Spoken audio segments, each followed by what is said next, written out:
The story of the Indus Valley Civilization begins not with grand cities or sophisticated urban planning, but in the windswept hills of Balochistan, where small communities of Neolithic farmers first learned to coax life from the harsh landscape.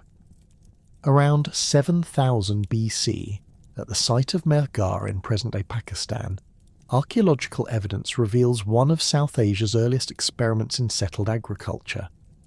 French archaeologist Jean-François Jarige's excavations in the 1970s uncovered a settlement that would fundamentally reshape our understanding of how complex civilizations emerge from humble beginnings. The earliest inhabitants of Mehrgarh lived in simple mud brick structures, rectangular in plan and measuring roughly 4 by 6 meters. These dwellings featured storage compartments built into their walls, indicating a society already thinking beyond immediate subsistence needs. The floors, made of packed earth mixed with chaff, bore the marks of daily life. Hearths blackened by countless fires, grinding stones worn smooth by generations of grain preparation, and storage pits lined with waterproof plaster. What makes Mehrgarh extraordinary is not just its antiquity, but the clear evidence it provides of humanity's transition from nomadic hunting and gathering to settled agricultural life. The inhabitants of Mehrgarh cultivated wheat and barley, varieties that genetic analysis suggests were locally domesticated rather than imported from the Fertile Crescent. This independent development of agriculture represents one of humanity's great achievements, occurring simultaneously with similar developments in Mesopotamia and China. The presence of 6-row barley, a variety particularly well suited to the region's climate, indicates sophisticated understanding of plant breeding. Alongside these cereals, the Mehrgarh farmers grew field peas, sesame and dates, creating a diverse agricultural portfolio that would sustain population growth for millennia. Animal domestication proceeded alongside plant cultivation. The people of Mehrgarh kept goats and sheep, but more significantly they began the process of domesticating the water buffalo and zebu cattle that would become central to Indus Valley civilization. Archaeological remains show a gradual transition from hunting wild animals to managing domestic herds. The zebu, with its distinctive humped back and remarkable heat tolerance, proved particularly well adapted to the subcontinent's climate. These animals provided not only meat and milk, but also draft power for agriculture and transportation, enabling the agricultural surplus necessary for population growth and social complexity. The craft traditions that would later flourish in Harappan cities first emerged in these Neolithic settlements. Mehrgarh's inhabitants produced sophisticated pottery, initially hand-formed but gradually incorporating wheel-thrown techniques. The earliest ceramics were simple, undecorated vessels fired in open kilns, but by 5500 BC, potters were creating elaborate painted wares featuring geometric designs and animal motifs.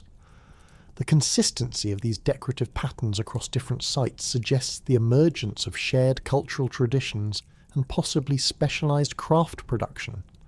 Metallurgy developed gradually but steadily. The earliest metal objects from Mehrgarh date to around 4500 BC and consist of small, copper ornaments and tools. These artifacts demonstrate knowledge of smelting techniques and the ability to work metal into desired shapes. The copper likely came from deposits in the nearby hills, indicating the development of trade networks that would later span the entire Indus region. Lead and bronze working followed, with craftsmen learning to alloy copper with tin to create harder, more durable tools and weapons. The geographic advantages of the greater Indus region cannot be overstated in understanding the rise of this civilization. The Indus River system, fed by monsoon rains and Himalayan snowmelt, created one of the world's most fertile alluvial plains. Unlike the unpredictable flooding of the Mesopotamian rivers, the Indus followed relatively regular patterns, rising during the summer monsoon and receding in winter, leaving behind nutrient-rich silt perfect for agriculture. This predictability allowed farmers to develop sophisticated irrigation systems and plan their agricultural cycles with confidence. The river system itself provided multiple advantages beyond fertile soil. The Indus and its tributaries served as highways for trade and communication, connecting communities across vast distances. Fish from the rivers supplemented agricultural diets, while reeds and other aquatic plants provided materials for basketry and construction. The rivers also provided the clay essential for pottery and brickmaking, resources that would become hallmarks of Harappan material culture. Climate during this formative period was more favourable than today. Paleoclimatic evidence suggests the region received greater rainfall, supporting more extensive forests and grasslands. This wetter climate sustained larger populations and more diverse ecosystems, providing abundant wild resources to supplement agricultural production. The gradual aridification that began around 4000 BC may have actually spurred innovation, forcing communities to develop more efficient agricultural techniques and stronger trade networks to secure resources. The transition from simple farming villages to proto-urban centres occurred gradually over more than a millennium. By 3500 BC, settlements like Kotdiji in Sindh showed clear signs of increasing social complexity. The site featured defensive walls, suggesting organised community labour and possibly social conflict. Within these walls, excavations revealed evidence of craft specialisation, with distinct areas for pottery production, metalworking and beadmaking. The pottery from Kotdiji displays remarkable standardisation, indicating either centralised production or widely shared technical knowledge. Trade networks expanded dramatically during this period. Lapis lazuli from Afghanistan appeared in settlements throughout the Indus region, while shells from the Arabian seacoast reached communities hundreds of kilometres inland. Turquoise from Iran and copper from Rajasthan moved along established routes, creating economic interdependencies that bound distant communities together. These trade relationships required sophisticated systems of measurement, quality control and possibly credit, laying the groundwork for the commercial practices that would characterise mature Harappan civilization. Social hierarchies became increasingly evident in the archaeological record. Burial practices at sites like Harappa show clear distinctions in grave goods, with some individuals interred with elaborate pottery, jewellery and tools, while others received minimal accompaniments. These differences suggest the emergence of social elites, possibly based on control of trade, craft production, or religious authority. However, the relatively modest nature of even the richest burials indicates that social stratification remained limited compared to contemporary civilizations in Mesopotamia or Egypt. The development of standardized weights and measures represents another crucial step toward urbanization. Stone cubes found at multiple sites follow consistent proportional relationships, suggesting shared systems of measurement across the region. These weights, often made of precisely cut stone, indicate sophisticated mathematical knowledge and the need for standardized trade practices. The consistency of these systems across hundreds of kilometers suggests either centralized authority or remarkably effective cultural transmission. Technological innovations accelerated during this proto-urban phase. Potter's wheels became widespread, enabling mass production of standardized vessels. Kilns grew larger and more sophisticated, capable of achieving higher temperatures necessary for firing harder ceramics and smelting metals. The development of the potter's wheel also contributed to other technological advances, as the rotary motion principle was applied to other crafts and possibly to early transportation devices. The domestication of the water buffalo proved particularly significant for the region's development. These powerful animals, well adapted to marshy conditions, could work in flooded fields where cattle struggled.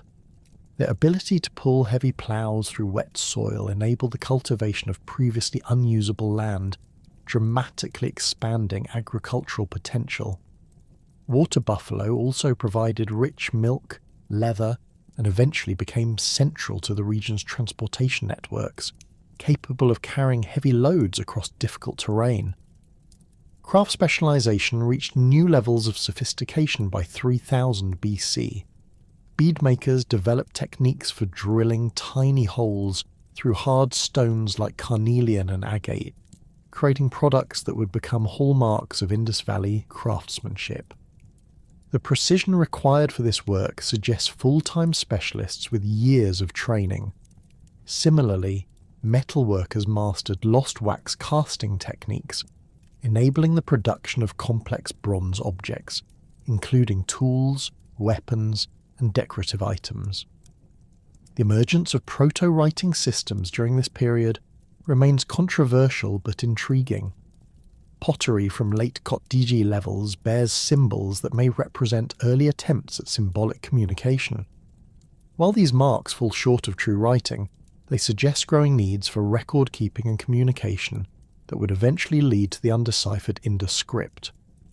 The standardization of these symbols across different sites indicates shared conventions and possibly centralized authority. Religious and ritual practices evolved alongside social complexity. Figurines depicting female forms, possibly representing fertility goddesses, become more common and standardized. Fire altars appear at multiple sites, suggesting shared ritual practices focused on fire worship. The presence of ritual bathing areas at some settlements foreshadows the great baths that would become central features of Harappan cities. Urban planning concepts began emerging in the larger settlements. Sites like Remanderi show evidence of grid-patterned street layouts, with main thoroughfares running north, south, and east-west. Drainage systems, initially simple but increasingly sophisticated, managed wastewater and storm runoff. These innovations required community coordination and possibly centralized planning, representing crucial steps toward the urban sophistication that would characterize mature Harappan cities. The period from 3300 to 2600 BC witnessed the transformation of the Indus region from a collection of farming villages to a network of increasingly complex settlements poised on the brink of full urbanization. The foundations laid during these centuries, agricultural surplus, craft specialization, trade networks, technological innovation, and social organization, would support one of the ancient world's most remarkable civilizations. The transformation that swept across the Indus Valley between 2600 and 2500 BC represents one of history's most dramatic episodes of urban development. Within the span of a single century, the scattered proto-urban settlements that had evolved over millennia suddenly coalesced into massive, meticulously planned cities that would dwarf most contemporary urban centres worldwide.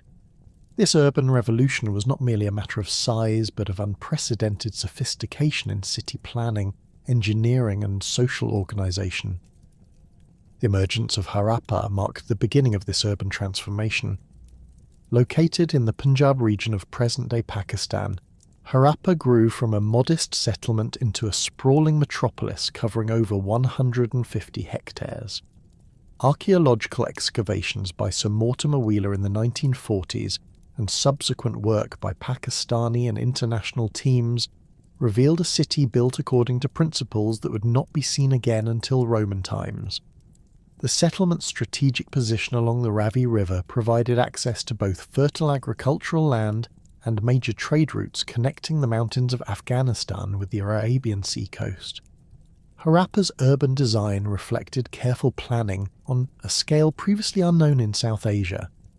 The city was divided into distinct sectors, with a raised citadel mound to the west and a lower town to the east.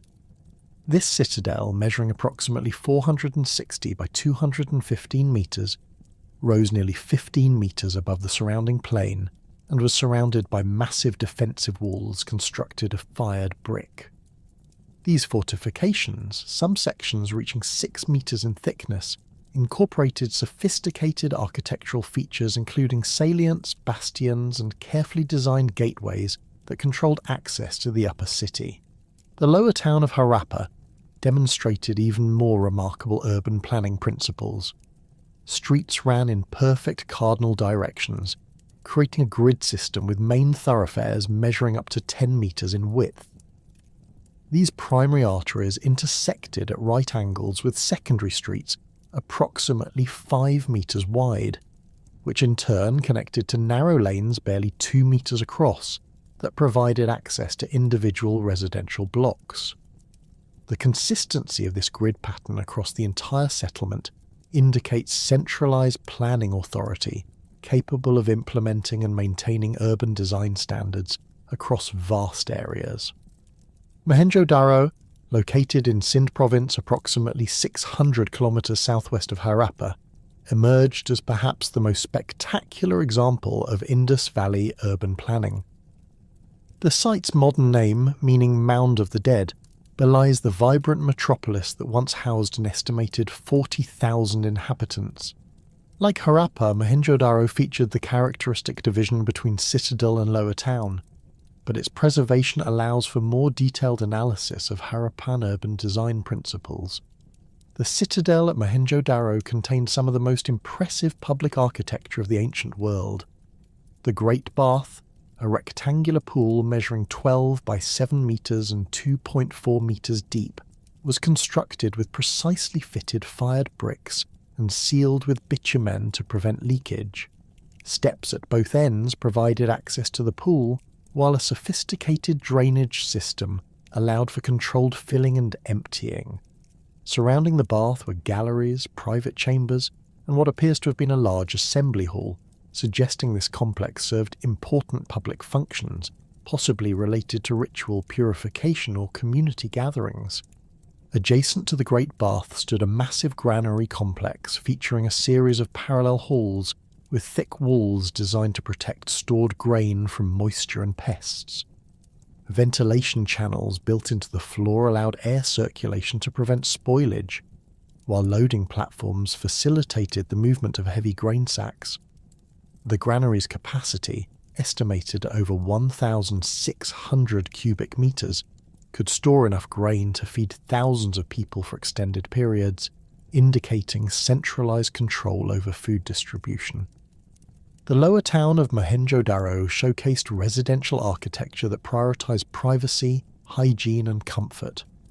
Houses, constructed primarily of fired brick, typically featured blank exterior walls facing the street, with all windows and doors opening onto interior courtyards. This design provided protection from dust, noise, and the intense heat of the Indus Valley while maintaining family privacy. Most houses contained multiple rooms arranged around central courtyards, with separate areas for cooking, storage, and sleeping. The sophistication of Harappan drainage systems surpassed anything seen in the ancient world until Roman times. Every house in Mohenjo-Daro connected to a comprehensive sewerage network that carried wastewater through covered drains running beneath the streets. These drains, constructed of precisely fitted brick and mortar, maintained consistent gradients to ensure proper flow. At regular intervals, manholes provided access for maintenance, while settling tanks and sumps removed solid waste before water continued downstream. The standardization of brick construction across Harappan cities reveals remarkable consistency in manufacturing and building techniques. Bricks followed precise proportional relationships, with the most common ratio being 4:2, one for length, width, and thickness. This standardization extended beyond mere convenience, indicating centralized control over construction materials and techniques. The uniformity of brick sizes across sites separated by hundreds of kilometers suggests either direct administrative control or widely accepted technical standards. Dholavira, located on Kadir Island in Gujarat's Rann of Kutch, demonstrated Harappan adaptability to challenging environmental conditions. This city, covering nearly 100 hectares, was built in one of the region's most arid zones, requiring innovative water management strategies. The inhabitants constructed an elaborate system of reservoirs, dams and channels that captured and stored monsoon rainfall. 16 reservoirs, some cut directly into rock and others built with massive stone walls, could store millions of litres of water during the brief rainy season. The water management system at Dolavira included sophisticated features like spillways, sluice gates, and distribution channels that regulated water flow throughout the city. The main reservoir, measuring over 70 metres in length, was lined with precisely cut stone blocks and featured steps that allowed access at different water levels. This engineering achievement enabled a thriving urban centre in an environment where water scarcity might otherwise have prevented large-scale settlement. Kalibangan, situated along the now dry Gaga River in Rajasthan, provided insights into Harappan agricultural practices and urban development in the eastern reaches of the civilization. The site featured the characteristic citadel and lower town division, but also revealed evidence of extensive agricultural fields with furrow marks still visible in the archaeological record. These furrows, running in two perpendicular directions, suggest a sophisticated understanding of crop rotation and soil management that maximised agricultural productivity. The development of the Indus script during this period represented a quantum leap in administrative and commercial sophistication. While the script remains undeciphered, its widespread use across Harappan sites indicates a standardized system of written communication. The script appears on seals, pottery, copper tablets, and other objects, suggesting multiple functions including trade identification, administrative record-keeping, and possibly religious or ceremonial purposes. Harappan seals, typically measuring 3 centimeters square, were carved from steatite and featured intricate designs combining script symbols with animal figures. The most common animals depicted include the unicorn, elephant, tiger, and water buffalo. These seals likely served as identification markers for merchants or officials, with each unique combination of symbols and images representing specific individuals or organizations. The discovery of identical seals at sites separated by vast distances indicates extensive trade networks and standardized commercial practices. The standardization of weights and measures reached unprecedented levels during this urban phase. Harappan weights, typically cube-shaped and made of precisely cut stone, followed binary and decimal systems simultaneously. The basic unit weighed approximately 13.7 grams, with larger weights following multiples of 16. This sophisticated mathematical system enabled accurate measurement across the entire civilization, facilitating long-distance trade and ensuring fairness in commercial transactions. The precision of Harappan weights is remarkable by any standard.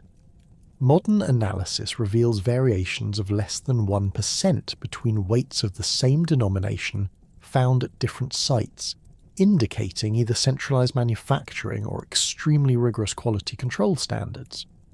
The consistency extends to linear measurements as well, with a standard unit of approximately 33.5 centimeters appearing in architectural proportions across multiple cities. Social stratification became increasingly evident through housing variations and craft specialization. In Mohenjo-Daro, houses range from modest single-room dwellings to elaborate multi-story mansions with dozens of rooms.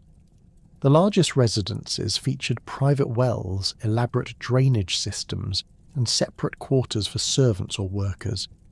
These variations in housing quality suggest significant differences in wealth and social status, though the absence of truly monumental architecture indicates that social hierarchies remained relatively modest compared to contemporary civilizations. Craft workshops clustered in specific neighborhoods, indicating professional specialization and possibly guild-like organization. Beadmaking workshops at Chanhu-Daro contained thousands of finished and partially completed beads, along with specialized tools for drilling, cutting, and polishing. The precision required for creating tiny holes through hard stones like carnelian demanded years of training and full-time dedication. Similarly, bronzeworking areas featured furnaces, crucibles, and moulds for producing tools, weapons, and decorative objects. The apparent absence of monumental religious architecture distinguishes Harappan cities from their Mesopotamian and Egyptian counterparts. While fire altars and ritual bathing areas suggest religious practices, no structures comparable to ziggurats or pyramids have been identified. This absence may reflect different religious traditions, more egalitarian social structures, or simply archaeological preservation issues. The lack of obvious temples or palaces suggests that Harappan society, while clearly stratified, may have been less hierarchical than other contemporary civilizations. Trade networks expanded dramatically during this urban phase, connecting Harappan cities with regions as distant as Central Asia, Mesopotamia, and peninsular India. Harappan seals and artifacts have been found at Mesopotamian sites including Ur and Babylon, while Mesopotamian objects appear in Harappan contexts. This trade involved not only luxury goods like lapis lazuli and gold, but also bulk commodities including timber, metals, and agricultural products. The organisation required for this extensive trade network indicates sophisticated commercial institutions.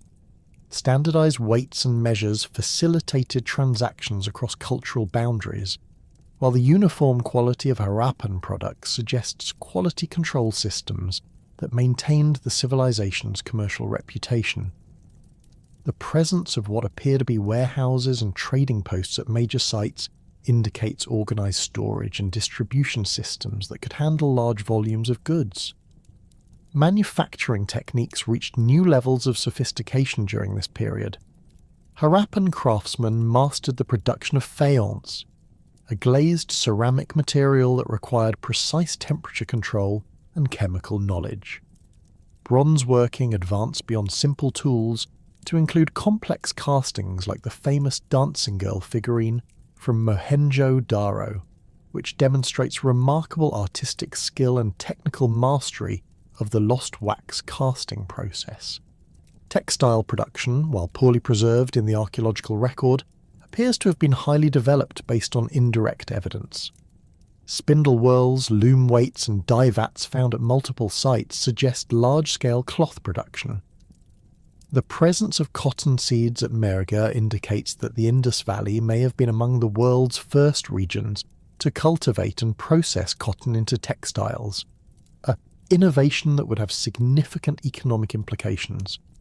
The urban revolution of 2600 to 2500 BC transformed the Indus Valley from a collection of agricultural settlements into a unified civilization characterized by unprecedented urban planning, technological sophistication, and commercial integration.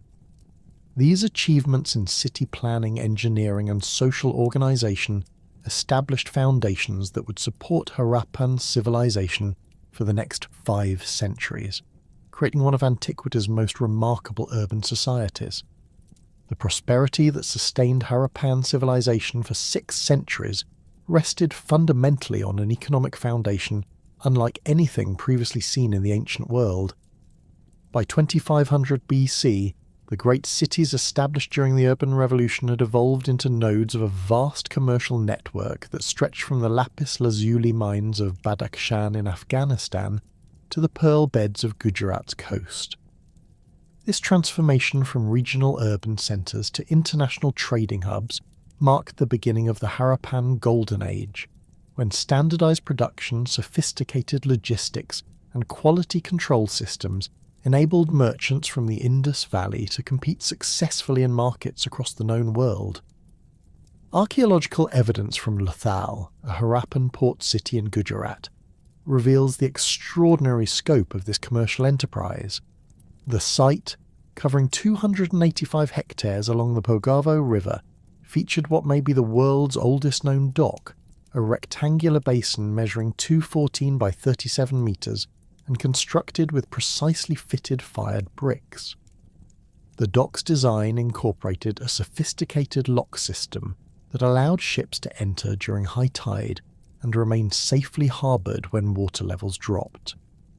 Sluice gates controlled water flow, while a spillway prevented overflow during monsoon floods. The engineering precision required for this construction demonstrates not only advanced hydraulic knowledge, but also the economic importance of maritime trade to Harappan society. The dock at Lethal connected to a network of warehouses, workshops and residential areas that supported a thriving port community. Excavations revealed evidence of bead-making workshops processing raw materials from across the subcontinent and beyond. Carnelian from Gujarat, agate from Maharashtra, lapis lazuli from Afghanistan, and turquoise from Iran were transformed into finished products that archaeological evidence suggests were exported throughout the Persian Gulf region. The scale of production was remarkable.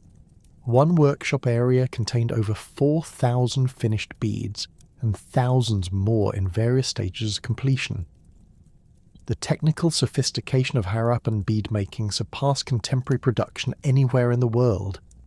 Craftsmen had mastered the art of drilling perfectly cylindrical holes through stones as hard as 7 on the Mohs scale, using bronze-tipped drills rotated by bow-driven mechanisms.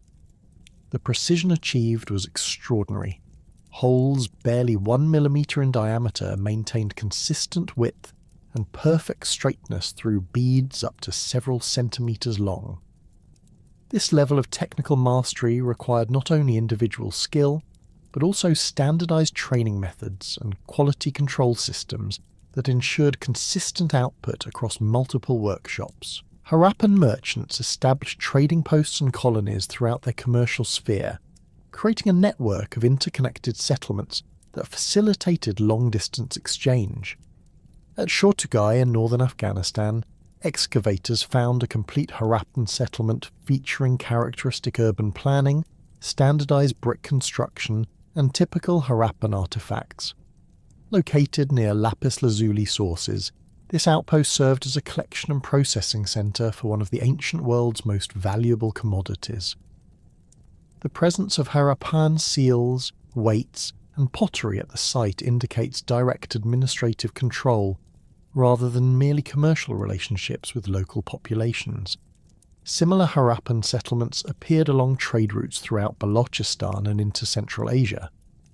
At Sutkagan Dor, near the modern Pakistan-Iran border, excavations revealed a fortified Harappan outpost controlling access to the Makran coast. The site's strategic position allowed monitoring of maritime traffic while providing secure storage for goods awaiting transshipment. The standardized architecture and material culture found at these distant settlements demonstrates the extent to which Harappan commercial practices had spread beyond the Indus Valley proper. The relationship between Harappan merchants and Mesopotamian civilization provides the clearest evidence of international trade connections. Mesopotamian texts from the Akkadian period refer to a land called Meluha, which scholars identify with the Indus Valley based on descriptions of products and trading practices. These texts describe Meluhans as suppliers of exotic goods, including ivory, precious stones, gold, and possibly cotton textiles. The presence of Harappan seals at Mesopotamian sites, including Ur, Kish, and Susa, confirms active trade relationships that persisted for centuries. At Ur, excavations in the royal cemetery revealed Harappan carnelian beads in elite burials dating to approximately 2500 BC, indicating that Indus Valley products had achieved luxury status in Mesopotamian society. The technical quality of these beads, with their perfectly drilled holes and lustrous surfaces, apparently commanded premium prices in foreign markets. Mesopotamian records suggest that Harappan merchants maintained permanent trading stations in major cities, facilitating regular commercial exchange and cultural contact. The standardization that characterized Harappan urban planning extended throughout their economic system, creating quality assurance mechanisms that supported their international reputation. Pottery production exemplified this systematic approach to manufacturing. Harappan ceramics followed consistent forms, decorative patterns, and technical specifications across hundreds of sites spanning nearly 1 million square kilometers. The famous Harappan storage jars, with their distinctive pointed bases and narrow necks, maintained virtually identical proportions whether found at Harappa, Mohenjo-Daro, or distant trading posts. This standardization required sophisticated organizational systems that coordinated production across vast distances. Archaeological evidence suggests the existence of master craftsmen who travelled between settlements, training local artisans and ensuring adherence to established standards. The consistency of decorative motifs, technical specifications, and quality levels indicates centralized control over production standards, possibly enforced through guild-like organizations or administrative oversight. Metallurgy represented another area where Harappan craftsmen achieved remarkable standardization and technical excellence. Bronze production followed consistent alloy ratios, with copper-tin compositions typically ranging between 88 to 92% copper and 8 to 12% tin. This standardization was not accidental.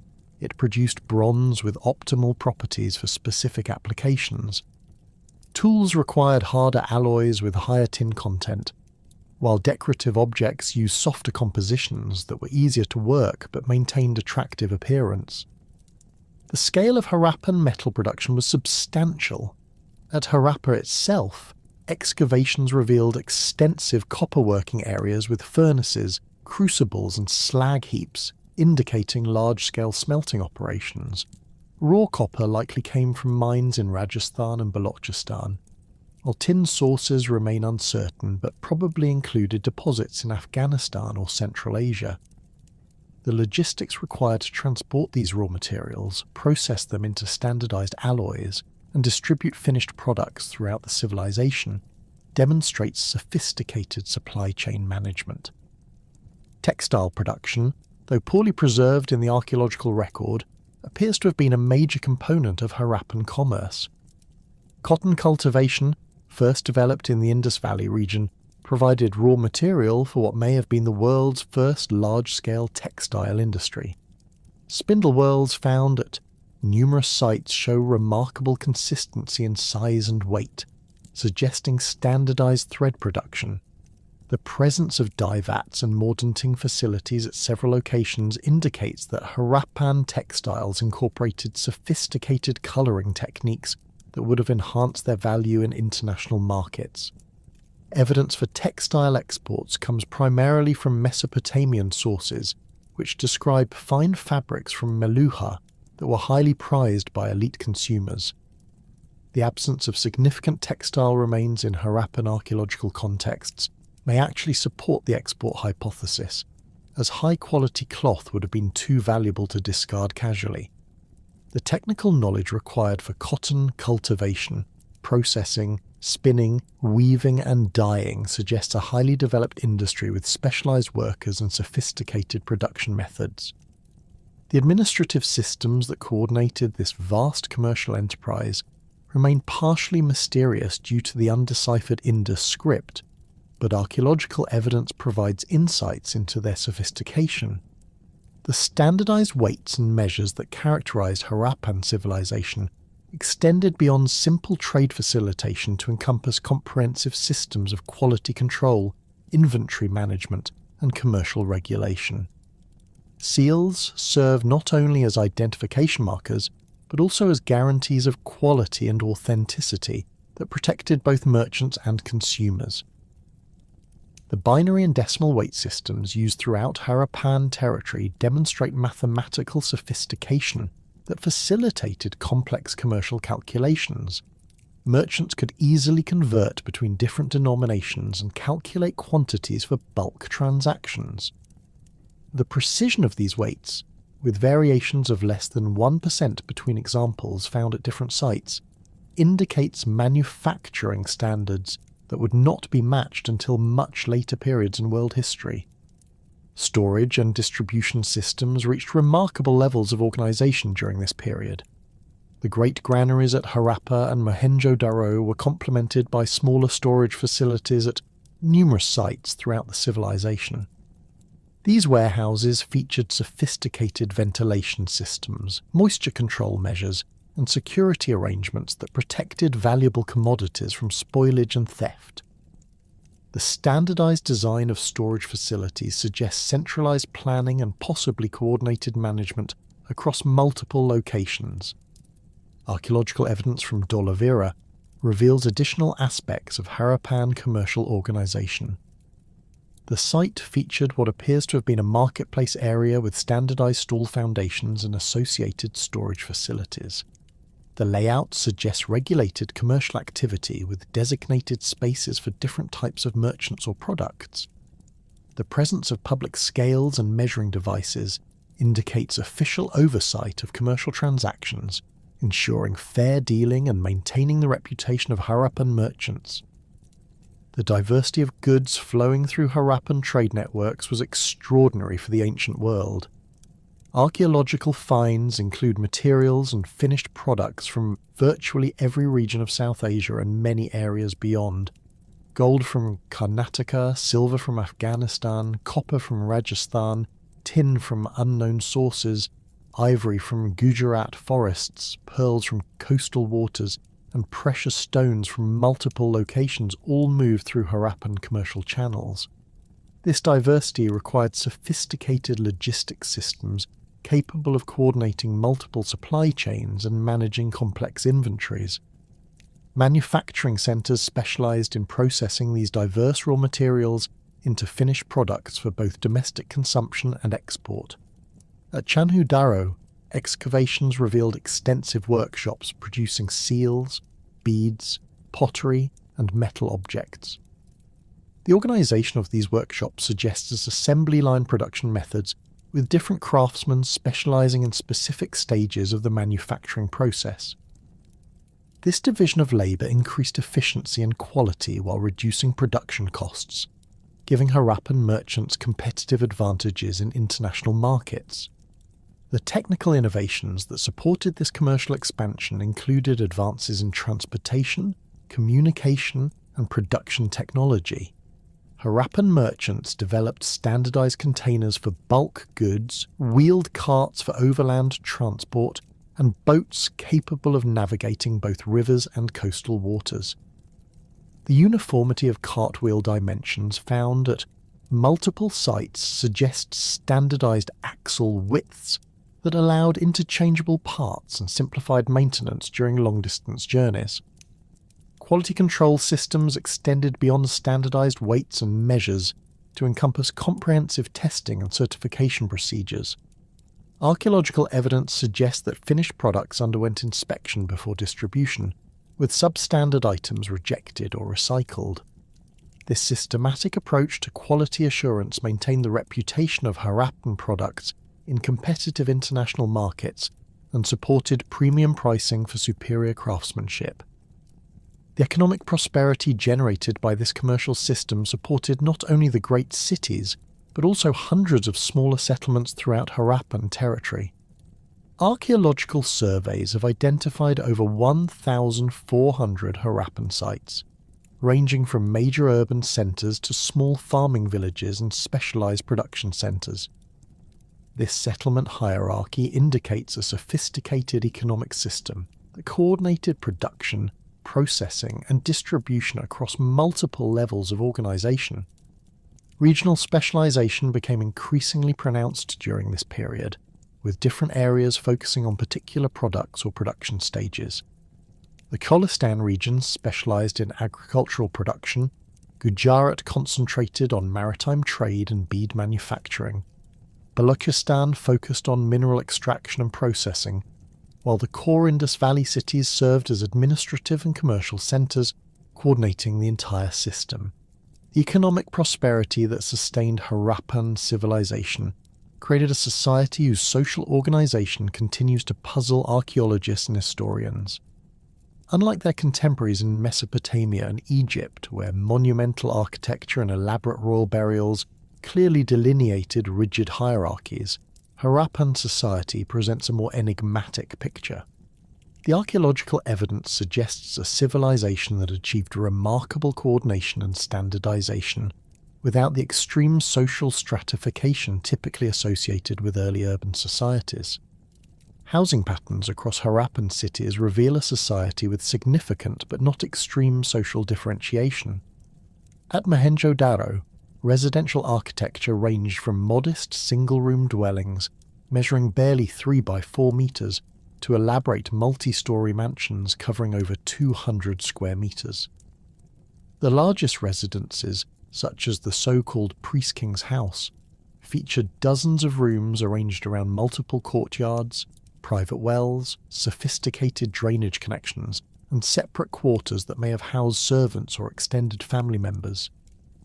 These mansions incorporated architectural refinements, including decorated doorways, ornamental brickwork, and carefully planned ventilation systems that provided comfort during the intense summer heat. However, the contrast between rich and poor housing was far less dramatic than in contemporary civilizations. Even the smallest Harappan dwellings typically included private courtyards, access to the municipal drainage system, and standardized brick construction. The ubiquity of private wells throughout Harappan cities meant that even modest households enjoyed access to clean water, a luxury reserved for elites in many ancient societies. This relative equality in basic amenities suggests either strong social cohesion or effective municipal governance that ensured minimum living standards for all residents. The standardization of household artifacts across different social levels provides additional evidence for a relatively egalitarian society. Pottery, tools, and personal ornaments found in modest dwellings often match the quality and style of those from wealthy residences.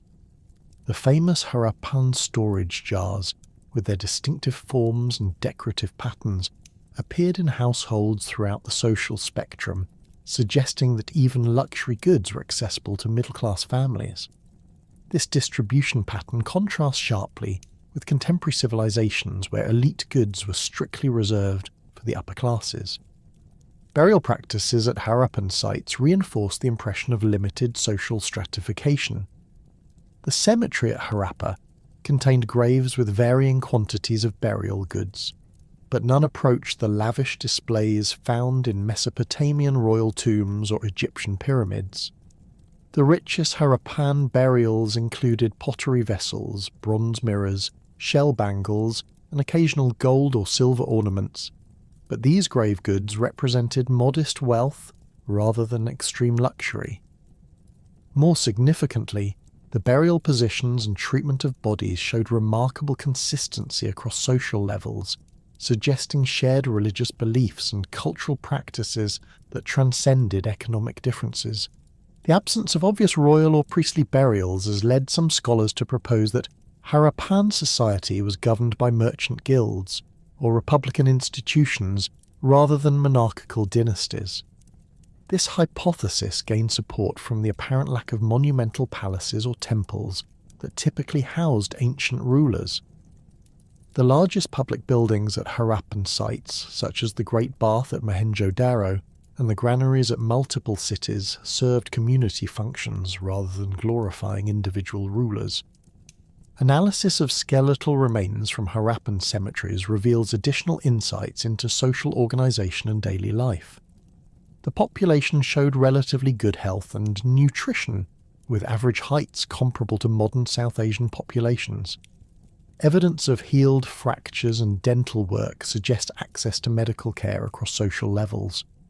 However, some individuals showed signs of occupational stress, including repetitive strain injuries in the hands and wrists of craftsmen and spinal problems in labourers who carried heavy loads. These patterns indicate specialised occupations, but also suggest that even manual workers enjoyed sufficient nutrition and healthcare to live productive lives.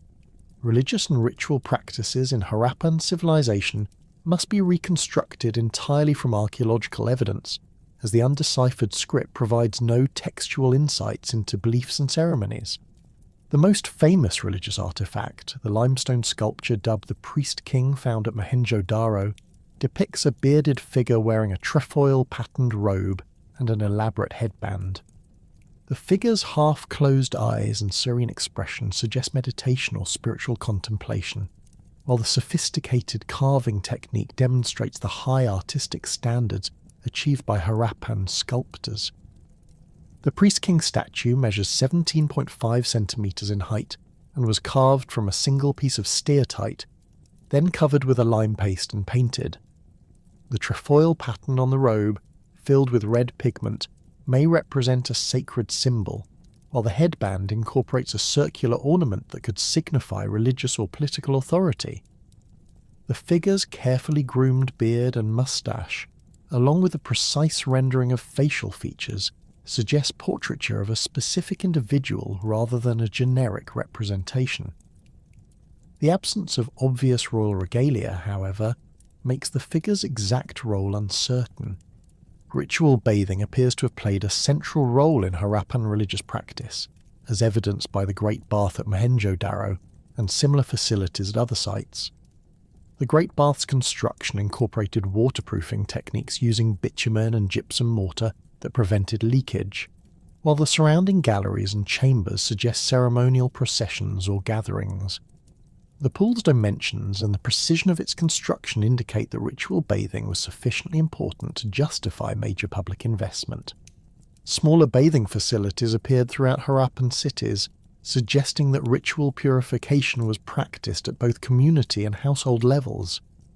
Many private residences included dedicated bathing areas with carefully constructed drains that connected to the municipal sewerage system. The emphasis on cleanliness and water management in Harappan urban planning may reflect religious beliefs about purity and pollution that would later become central to South Asian religious traditions. Fire altars discovered at multiple Harappan sites provide evidence for another important ritual practice.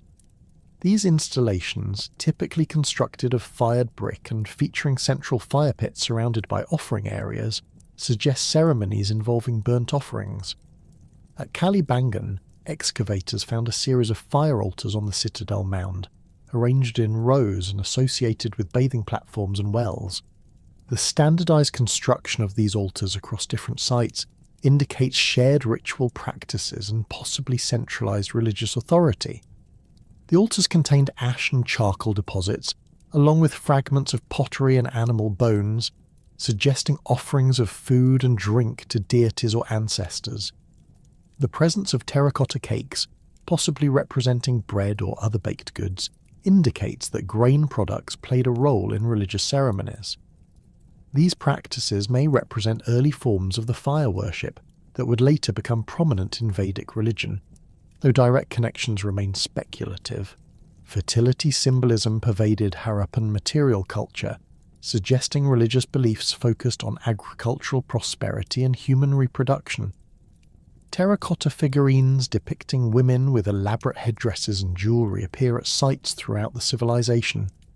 These figures, often showing exaggerated feminine characteristics, likely represented mother goddesses or fertility deities.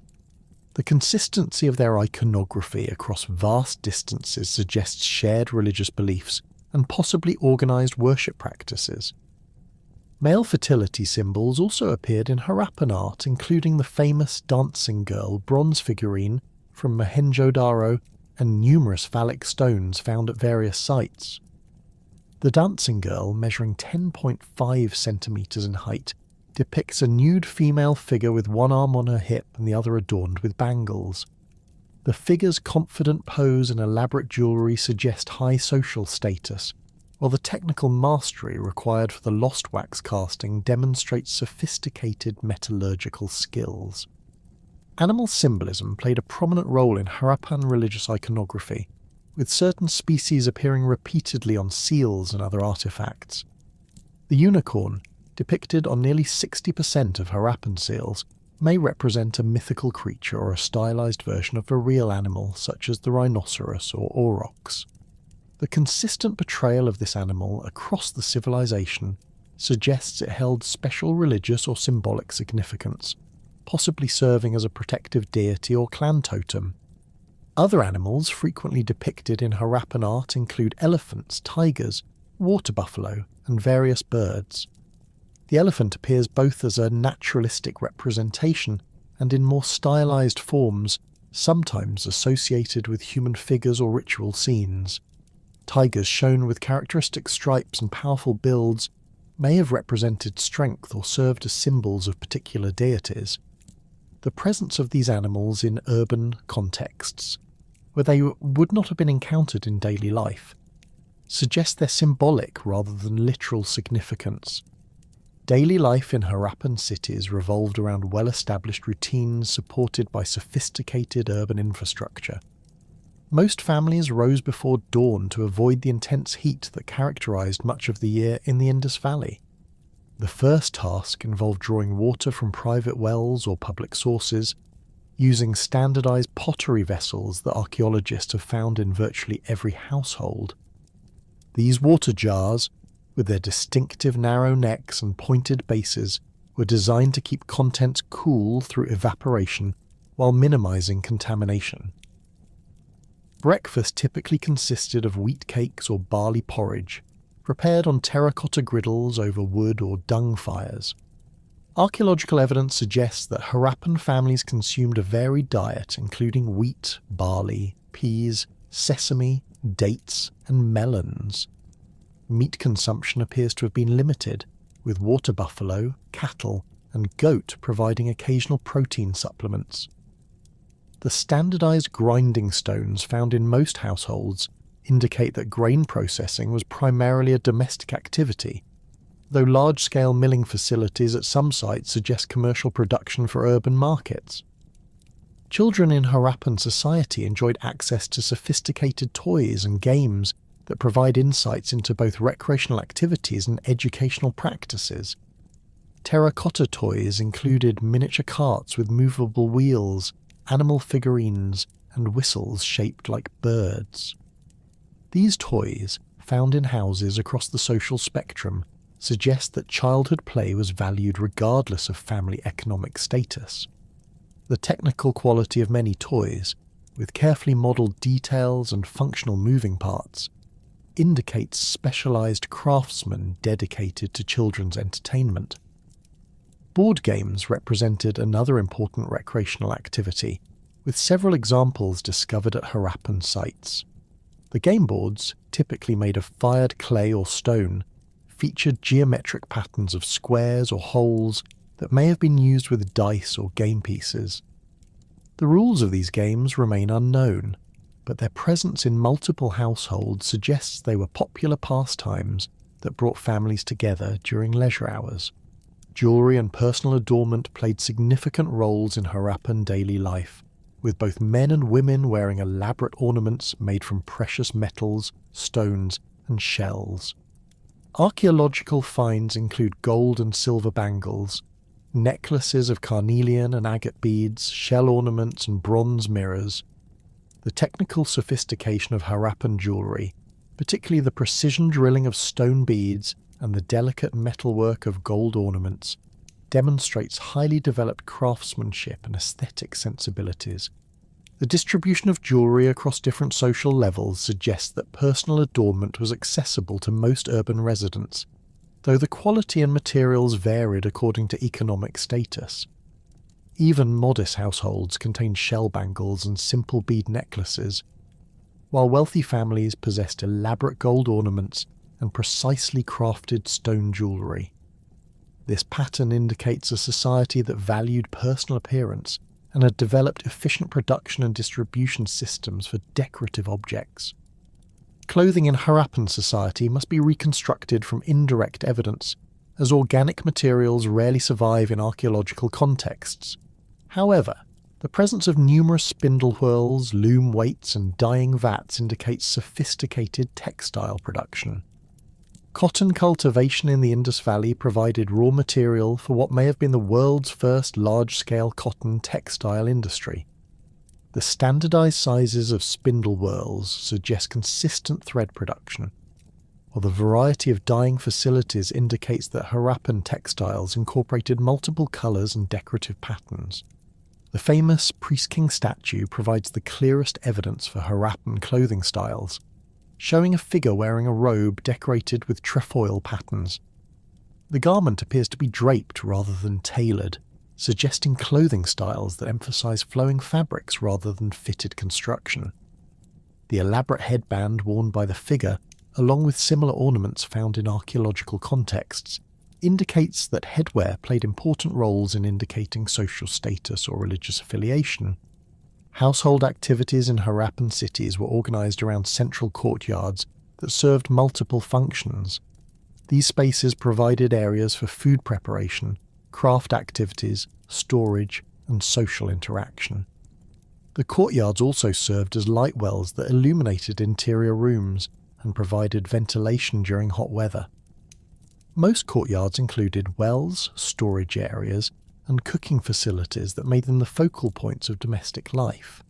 Food preparation involved sophisticated techniques and equipment that enabled varied and nutritious diets.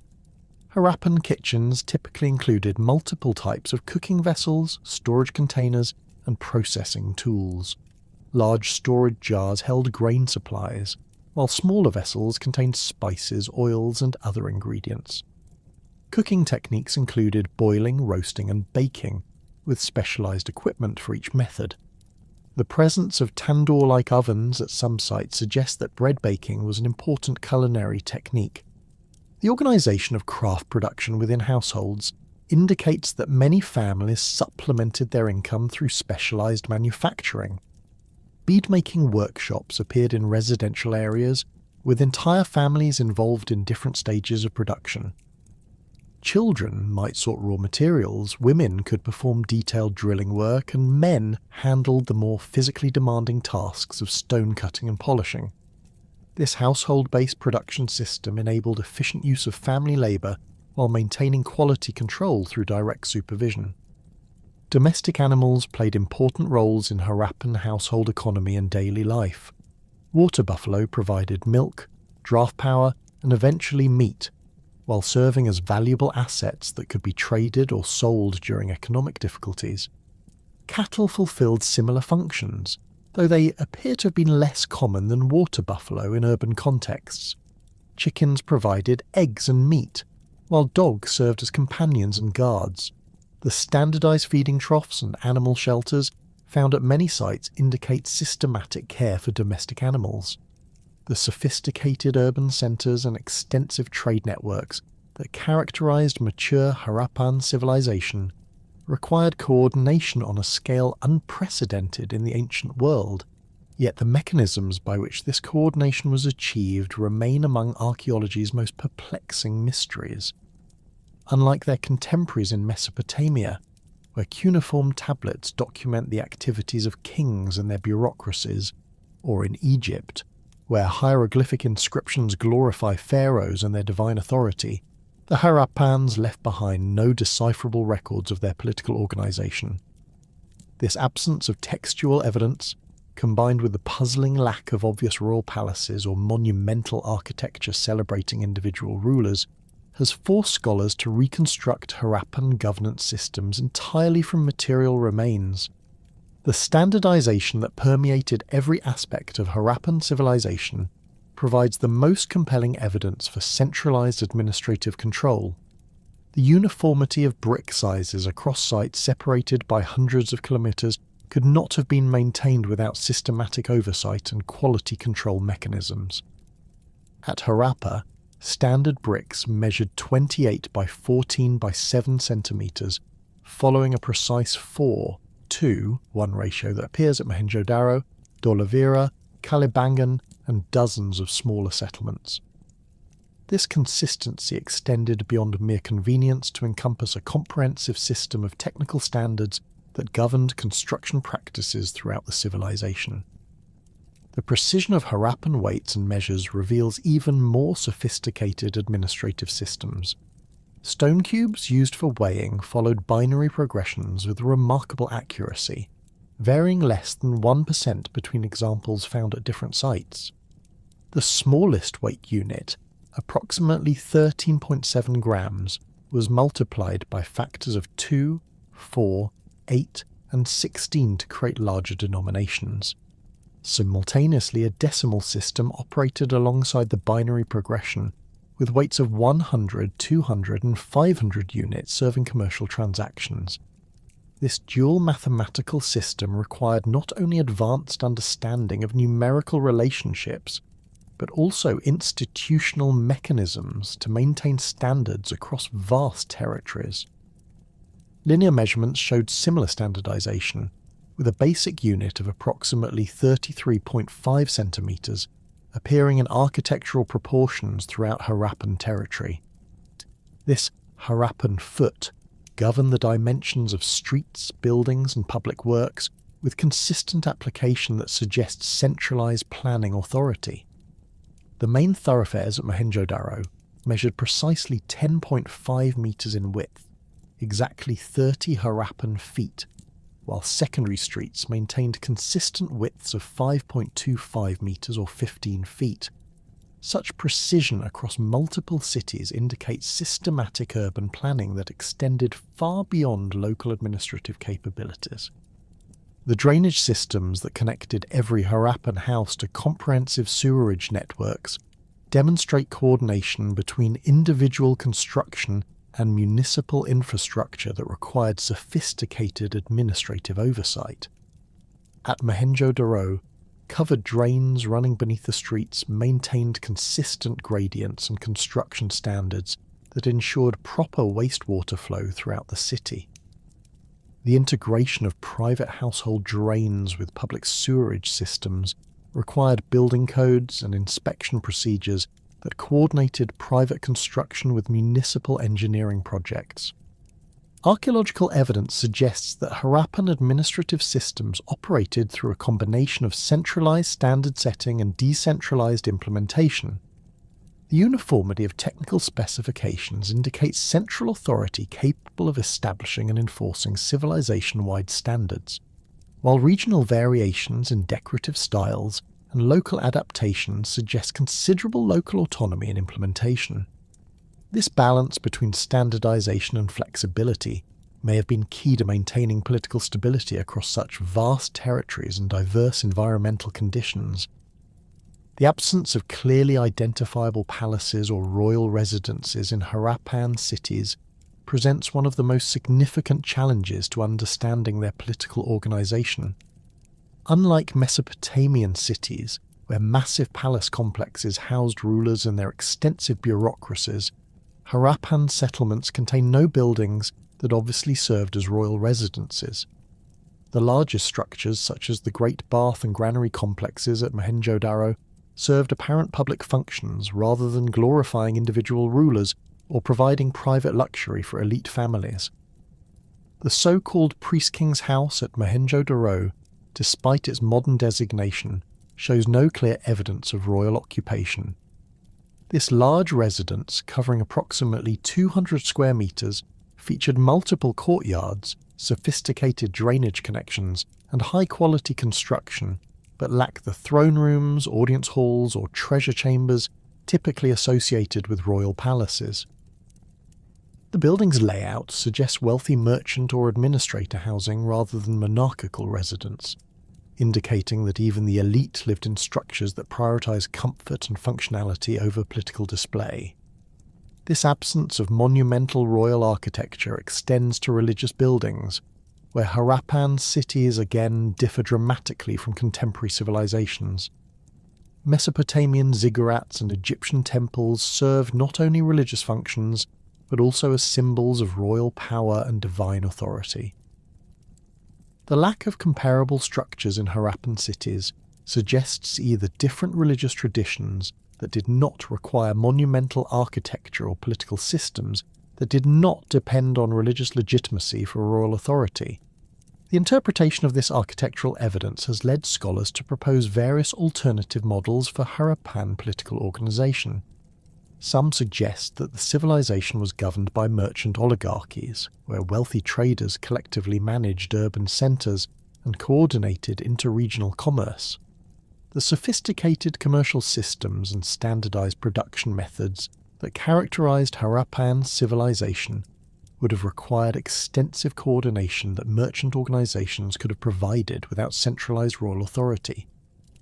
Alternative theories propose that Harappan cities were governed by republican institutions similar to those that would later emerge in ancient Greece and Rome. The apparent absence of extreme social stratification, combined with the lack of obvious royal symbolism, suggests political systems that may have distributed power among multiple officials or governing councils, rather than concentrating authority in individual rulers. The standardized public works and coordinated urban planning could have been achieved through collective decision-making processes rather than monarchical decree. The undeciphered Harappan script provides tantalizing but frustrating clues about administrative organization. Seals bearing script symbols appear in contexts suggesting official functions, possibly serving as identification markers for administrators or commercial organizations. The standardization of seal formats and the consistency of certain symbol combinations across different sites indicate systematic record-keeping practices that required literate administrative personnel. However, the brevity of most inscriptions suggests that the script may have served primarily for identification and basic record-keeping rather than complex administrative documentation. Analysis of seal distribution patterns reveals possible insights into administrative hierarchy and territorial organization. Certain seal types appear more frequently at larger urban centers, while others concentrate in smaller settlements or specialized production sites. This distribution may reflect administrative ranks or functional specializations within a broader governmental system. The presence of identical seals at sites separated by hundreds of kilometers indicates either direct administrative control or standardized commercial practices that transcended local political boundaries. Comparison with contemporary Mesopotamian and Egyptian civilizations highlights the unique characteristics of Harappan political organization. In Mesopotamia, cuneiform tablets from sites like Ur and Babylon document complex bureaucratic hierarchies, with specialized officials managing taxation, military affairs, religious ceremonies, and commercial regulation.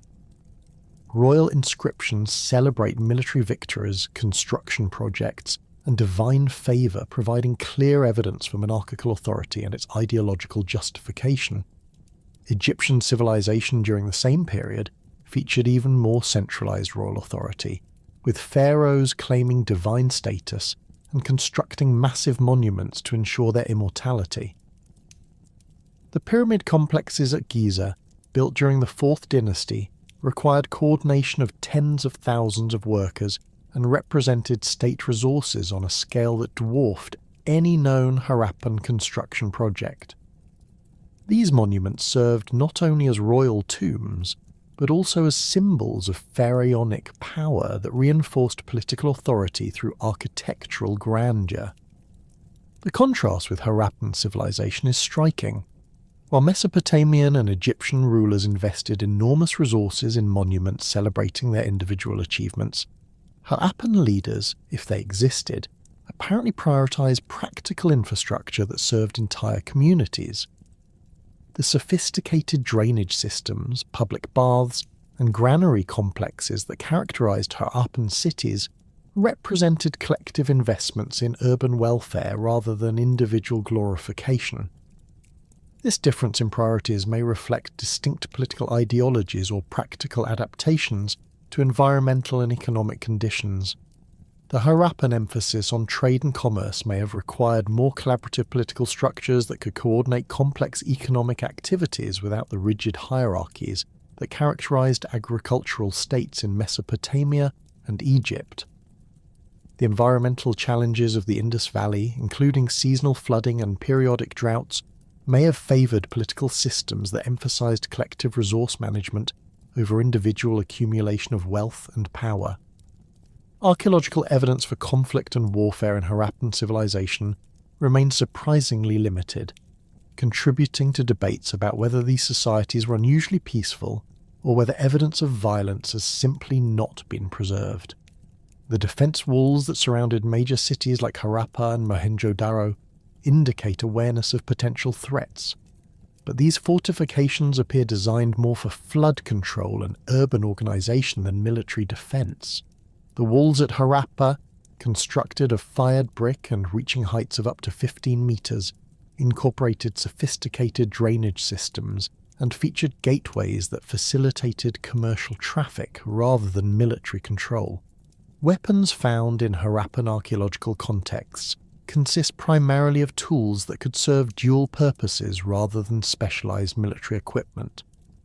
Bronze axes, spears, and daggers appear in relatively small numbers and show design characteristics that suggest use for hunting, craft activities, or personal protection rather than organized warfare. The absence of large weapon caches, military barracks, or battle scenes in Harappan art contrasts sharply with contemporary civilizations, where warfare played prominent roles in political organization and cultural expression. The scarcity of evidence for internal violence has led some scholars to propose that Harappan society was remarkably peaceful, possibly governed by consensus-based political systems that minimized conflict through negotiation and compromise. Skeletal remains from Harappan cemeteries show relatively few signs of violent trauma, though preservation conditions may have obscured evidence of soft tissue injuries. The standardized burial practices and modest grave goods found throughout Harappan territory suggest social systems that avoided the extreme inequalities that often generated internal conflict in other ancient civilizations. However, alternative interpretations suggest that the apparent absence of warfare evidence may reflect different military traditions or preservation issues rather than genuine pacifism. Harappan armies may have relied primarily on organic weapons like wooden clubs or leather armour that would not survive in archaeological contexts. The civilization's extensive trade networks would have required protection from raiders and bandits, necessitating military capabilities that may not be visible in current archaeological evidence. The debate over Harappan militarism extends to interpretations of urban planning and architectural features. The elevated citadel areas at major cities could have served defensive functions, providing refuges during attacks and secure storage for valuable resources. The controlled access points and narrow gateways that characterize these citadels would have facilitated defense by small numbers of warriors against larger attacking forces. The standardized construction techniques used in these fortifications suggest coordinated military planning that required central authority and specialized knowledge. External threats may have played more significant roles in Harappan political organization than internal conflicts. The civilization's position along major trade routes would have attracted attention from nomadic groups and rival states seeking to control lucrative commercial networks. The Harappan outposts in Afghanistan and Balochistan, often featuring defensive walls and strategic positions, suggest awareness of external threats and systematic efforts to protect trade routes and resource sources.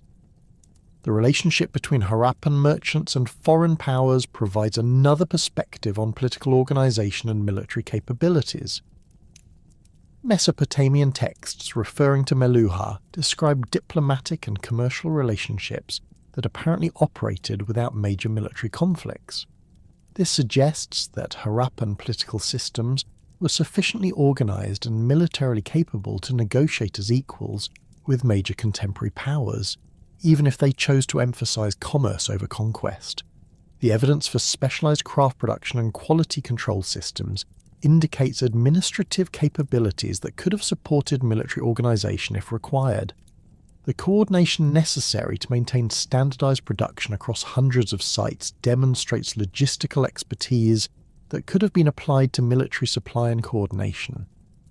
The sophisticated transportation networks that moved raw materials and finished goods throughout Harappan territory could have facilitated rapid military communication and troop movement when necessary.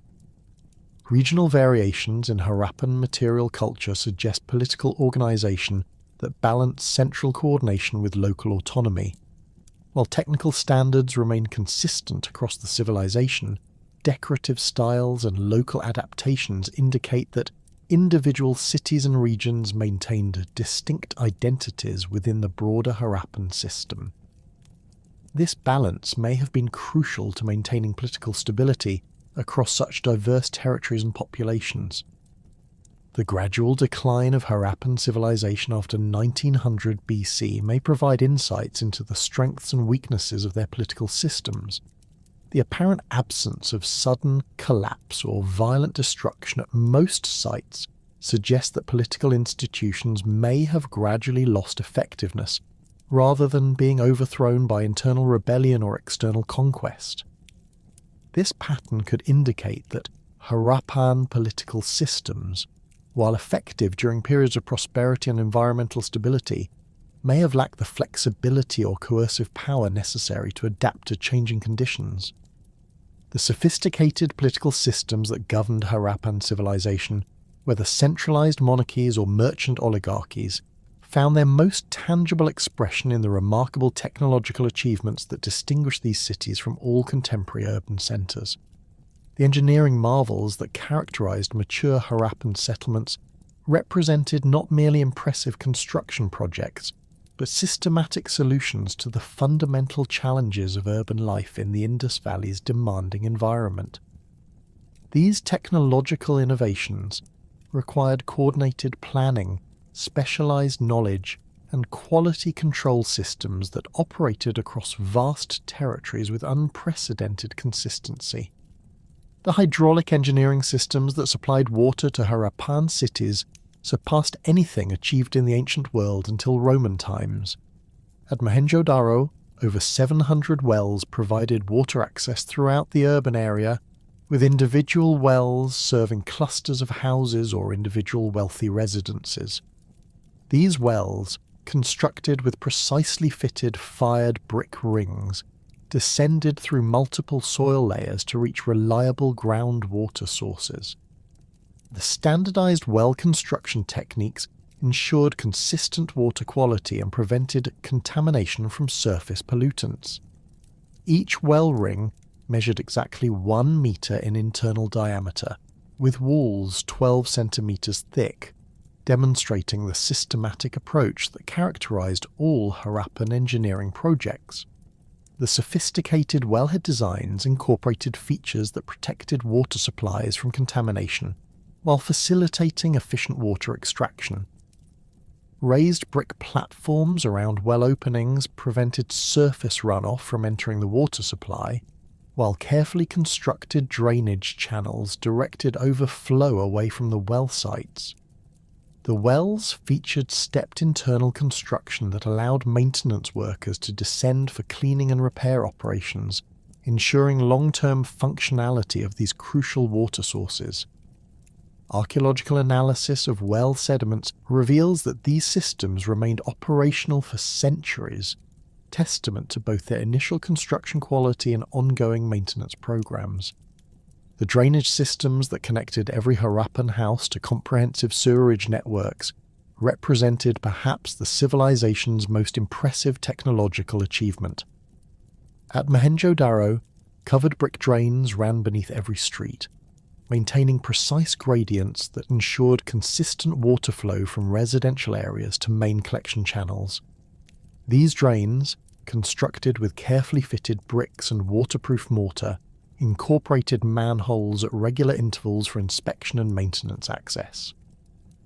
The main drainage channels measured up to 2 meters in width and featured corbelled brick roofs that could support the weight of street traffic while protecting the sewage flow below. The integration of household drainage with municipal systems required sophisticated coordination between private construction and public infrastructure. Every house connected to the street drains through carefully constructed branch channels that maintained proper flow angles and incorporated settling chambers to remove solid waste. The household drains featured removable brick covers that allowed residents to clear blockages, while the municipal system included larger settling tanks and sumps that required coordinated maintenance by specialized workers. This comprehensive approach to waste management prevented the accumulation of sewage that plagued other ancient cities and contributed to the remarkable health standards evident in Harappan's skeletal remains. The water management systems at Dolavira demonstrated Harappan engineering capabilities adapted to extreme environmental conditions. Located in one of the subcontinent's most arid regions, this city developed innovative techniques for capturing, storing, and distributing scarce water resources. The engineers constructed 16 reservoirs of varying sizes, the largest measuring over 70 meters in length and capable of storing millions of liters of monsoon rainfall.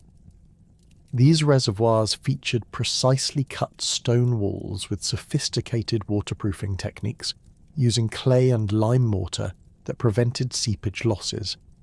The D'Oliveira water management system incorporated advanced hydraulic engineering principles, including spillways, sluice gates, and distribution channels that regulated water flow throughout the dry season. The main reservoir featured a step design that allowed access at different water levels, while smaller distribution tanks located throughout the city ensured equitable water access for all residents. The system included stormwater channels that directed monsoon runoff into the reservoirs while preventing flood damage to residential areas. This comprehensive approach to water management enabled a thriving urban centre in an environment where water scarcity might otherwise have prevented large-scale settlement. The construction of these water management systems required sophisticated surveying techniques to ensure proper gradients and flow patterns.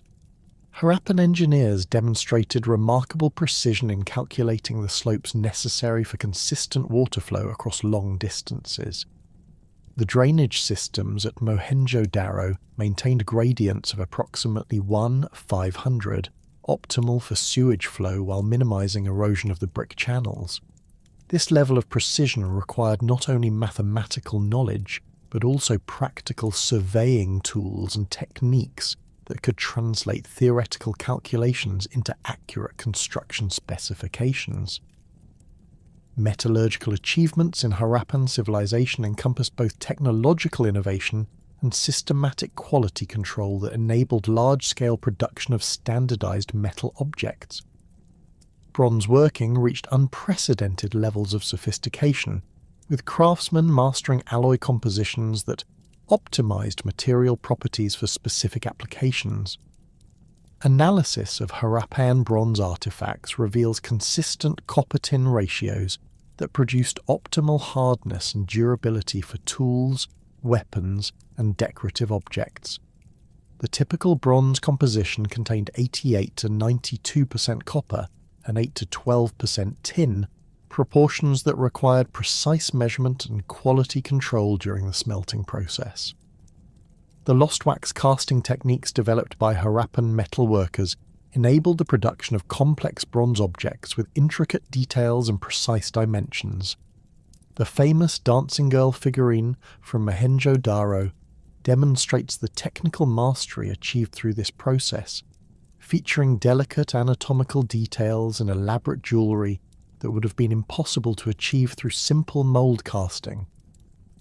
The lost wax process required specialized knowledge of wax modeling, ceramic shell construction, and precise temperature control during bronze pouring. The consistency of casting quality across multiple sites indicates standardized training methods and quality control procedures that maintained technical standards throughout the civilization. Large-scale bronze production required sophisticated furnace designs capable of achieving temperatures exceeding 1000 degrees Celsius, necessary for copper-tin alloy smelting. Archaeological excavations at Harappa revealed extensive metalworking areas with multiple furnaces, crucibles, and slag disposal areas that indicate industrial-scale production. The furnaces incorporated advanced features including forced air systems using bellows, refractory brick linings that withstood repeated high-temperature cycles, and carefully designed flue systems that maximized fuel efficiency while maintaining optimal smelting conditions. The standardization of metal tools and weapons across Harappan territory demonstrates quality control systems that ensured consistent performance characteristics regardless of production location. Bronze axes, spears, and knives found at different sites show remarkable uniformity in dimensions, weight, and alloy composition. This standardization required not only consistent raw material quality, but also standardized production techniques and finishing procedures that created interchangeable products suitable for widespread distribution. The production of specialized tools for different crafts indicates sophisticated understanding of metallurgical principles and their practical applications. Harappan metalworkers produced different bronze alloys optimized for specific uses. Harder alloys with higher tin content for cutting tools, softer compositions for decorative objects that required detailed working, and intermediate alloys for general-purpose implements. This specialization required extensive knowledge of material properties and systematic testing procedures to optimize alloy compositions for particular applications. The construction techniques employed in Harappan cities incorporated innovations in materials, design, and execution that enabled the creation of durable urban infrastructure capable of supporting large populations for centuries. The systematic use of fired bricks represented a major technological advance over the sun-dried brick construction typical of contemporary civilizations. Harappan kilns achieved temperatures exceeding 900 degrees Celsius necessary for complete brick firing, producing construction materials with superior strength, durability, and water resistance compared to unfired alternatives. The standardization of brick dimensions across the entire Harappan civilization required sophisticated quality control systems that operated at multiple levels of production and distribution. The standard brick ratio of 4:2, one for length, width, and thickness, appeared at sites separated by hundreds of kilometers, indicating either centralized production or rigorously enforced technical specifications. This standardization enabled efficient construction techniques using interchangeable components, reduced construction costs through economies of scale, and facilitated repair and maintenance operations using readily available replacement materials. The mortar systems developed by Harappan builders incorporated advanced chemical knowledge that produced waterproof joints capable of withstanding centuries of weathering. Analysis of Harappan mortar reveals sophisticated compositions using lime, gypsum, and organic additives that created strong, flexible bonds between bricks. The waterproofing techniques employed in structures like the Great Bath at Mohenjo-Daro incorporated bitumen and specialized mortars that prevented water penetration through multiple layers of brick construction. Architectural innovations in Harappan construction included advanced foundation techniques that provided stable support for multi-story buildings in the challenging soil conditions of the Indus floodplain. Deep foundation systems using carefully graded stone and brick provided stable bases for major structures, while sophisticated drainage systems prevented water accumulation that could undermine structural stability.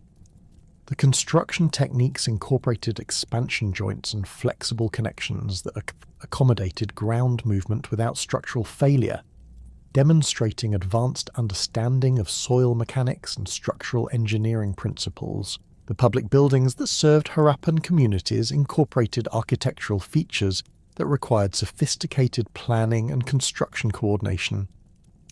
The Great Bath at Mohenjo-Daro featured complex waterproofing systems, precisely fitted stone steps, and surrounding galleries that required coordination between multiple specialized construction teams. The granary complexes incorporated advanced ventilation systems with carefully designed air channels that prevented grain spoilage while protecting stored supplies from pests and moisture. Private residential construction demonstrated systematic application of advanced building techniques across all social levels. Even modest Harappan houses incorporated sophisticated drainage connections, standardized room proportions, and construction details that required skilled craftsmen and quality materials. The consistency of construction standards across different economic levels suggests either comprehensive building codes or widespread technical knowledge that ensured minimum quality standards for all urban construction. The transportation infrastructure that connected Harappan cities and facilitated long-distance commerce incorporated engineering innovations that enabled efficient movement of goods and people across challenging terrain. The dockyard at Lothal represented one of the ancient world's most sophisticated port facilities, featuring a rectangular basin measuring 214 by 37 metres, constructed with precisely fitted fired bricks. The dock incorporated a complex lock system that allowed ships to enter during high tide and remain safely harboured when water levels dropped, while spillways prevented overflow during monsoon floods. The engineering precision required for the Lothal dock construction demonstrates advanced understanding of tidal mechanics, hydraulic engineering, and marine construction techniques. The dock walls, constructed with specially shaped bricks that interlock to resist water pressure, incorporated drainage systems that prevented structural damage from hydrostatic forces. The entrance channel featured carefully calculated dimensions that accommodated the largest vessels while maintaining adequate water depth during different tidal conditions. The road systems that connected Harappan settlements incorporated engineering features that facilitated efficient transportation while minimizing maintenance requirements. Archaeological evidence reveals standardized road widths and construction techniques that created durable surfaces capable of supporting heavy cart traffic. The main thoroughfares featured carefully graded surfaces with drainage systems that prevented water accumulation and erosion damage. Secondary roads incorporated standardized widths that accommodated the wheeled carts, whose axle dimensions show remarkable consistency across the civilization. The logistics of maintaining urban infrastructure across such vast territories required sophisticated organizational systems that coordinated specialized workers, raw materials, and technical knowledge. The consistency of construction standards and maintenance practices across hundreds of Harappan settlements indicates systematic training programs for craftsmen and standardized procedures for infrastructure maintenance. This coordination required not only technical expertise, but also administrative systems capable of managing complex supply chains and quality control procedures across vast distances. The communication networks that enabled coordination of this extensive infrastructure incorporated both physical and organizational innovations that facilitated information transfer across the Harappan sphere of influence. The standardized weights and measures that characterized Harappan commerce enabled efficient communication of technical specifications and quality requirements across vast distances. The uniform seal systems provided standardized identification methods that facilitated coordination between different administrative centers and production facilities. The sophisticated communication networks that enabled coordination of Harappan infrastructure found their most enigmatic expression in the undeciphered writing system that appeared on thousands of artifacts throughout the civilization. These brief inscriptions, typically consisting of 3 to 5 symbols arranged in horizontal lines, represent one of archaeology's most persistent puzzles and continue to generate intense scholarly debate nearly a century after their initial discovery. The Indus script, as it has come to be known, appears on seals, pottery, copper tablets, ivory rods, and bronze implements across the entire geographical range of Harappan civilization, suggesting a standardized communication system that operated across vast distances and diverse cultural contexts. Statistical analysis of the approximately 4,000 known Indus inscriptions reveals systematic patterns that provide insights into the script's structure and possible functions. The corpus consists of roughly 400 distinct symbols, a number that falls between the range typical of logographic systems like Egyptian hieroglyphs and syllabic scripts such as Linear B. This intermediate complexity has led scholars to propose that the Indus script combined logographic elements representing whole words or concepts with phonetic symbols representing sounds or syllables. The frequency distribution of individual symbols follows patterns consistent with natural languages, with approximately 10 symbols accounting for nearly 40% of all occurrences in the corpus. The most frequently occurring symbol, resembling a vertical stroke with horizontal lines extending from its base, appears in roughly 15% of all inscriptions, and often occupies the initial position in symbol sequences. This distribution pattern suggests it may have functioned as a determinative marker, indicating the category or type of information contained in the inscription, similar to the semantic classifiers used in Chinese writing or the determinatives in Egyptian hieroglyphs.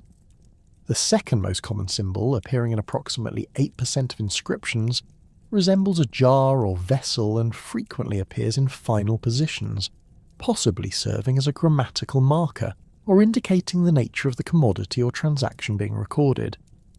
Computational analysis using modern statistical techniques has revealed significant insights into the script's underlying structure. Researchers applying entropy calculations and n-gram analysis have demonstrated that the symbol sequences exhibit properties consistent with linguistic communication rather than random decoration or simple pictographic representation. The conditional entropy measurements, which analyze how predictable subsequent symbols are based on preceding ones, fall within ranges typical of natural languages and known writing systems. These findings strongly support the interpretation of the Indus symbols as representing a true writing system rather than merely decorative motifs or simple identification marks. The directional analysis of Indus inscriptions reveals consistent writing conventions that suggest systematic orthographic rules.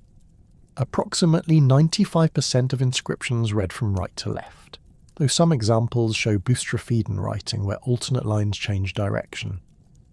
The consistency of this directional preference across different types of objects and geographical locations indicates standardized literacy practices that were maintained throughout the civilization.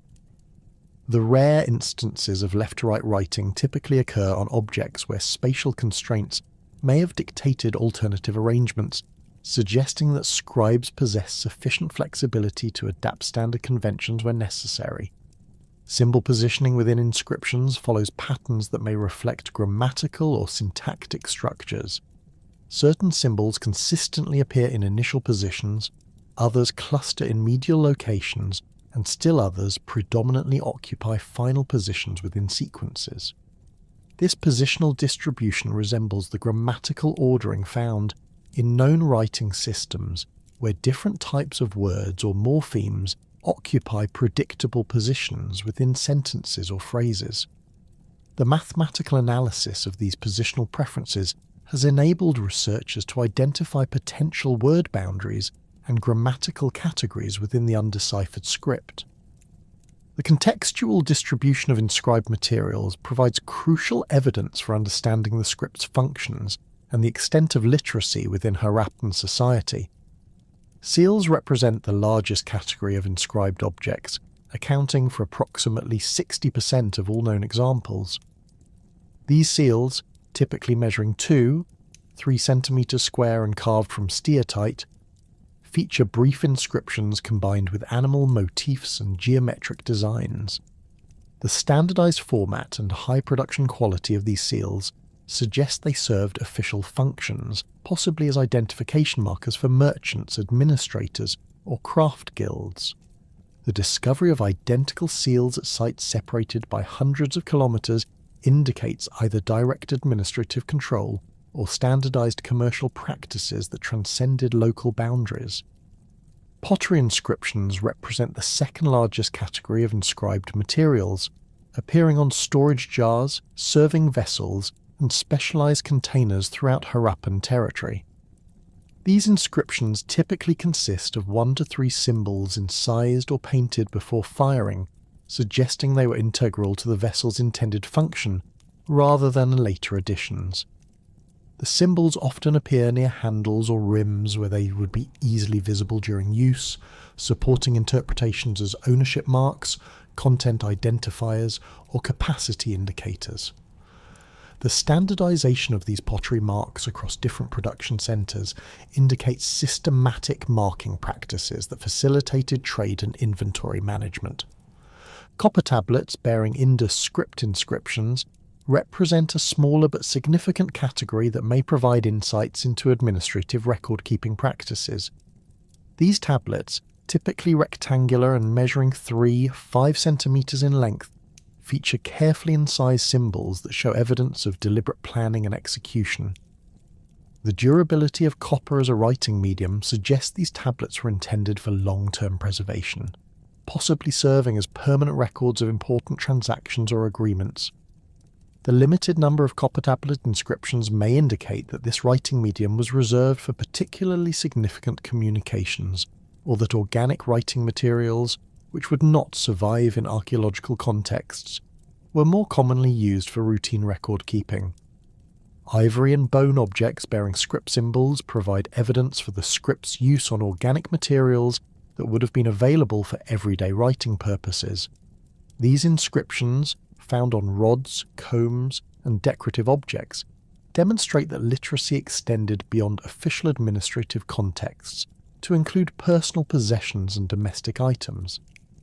The technical skill required to incise symbols on these hard organic materials indicates specialized craftsmen who possessed both artistic ability and literacy skills, suggesting that writing and craft production were closely integrated within Harappan society.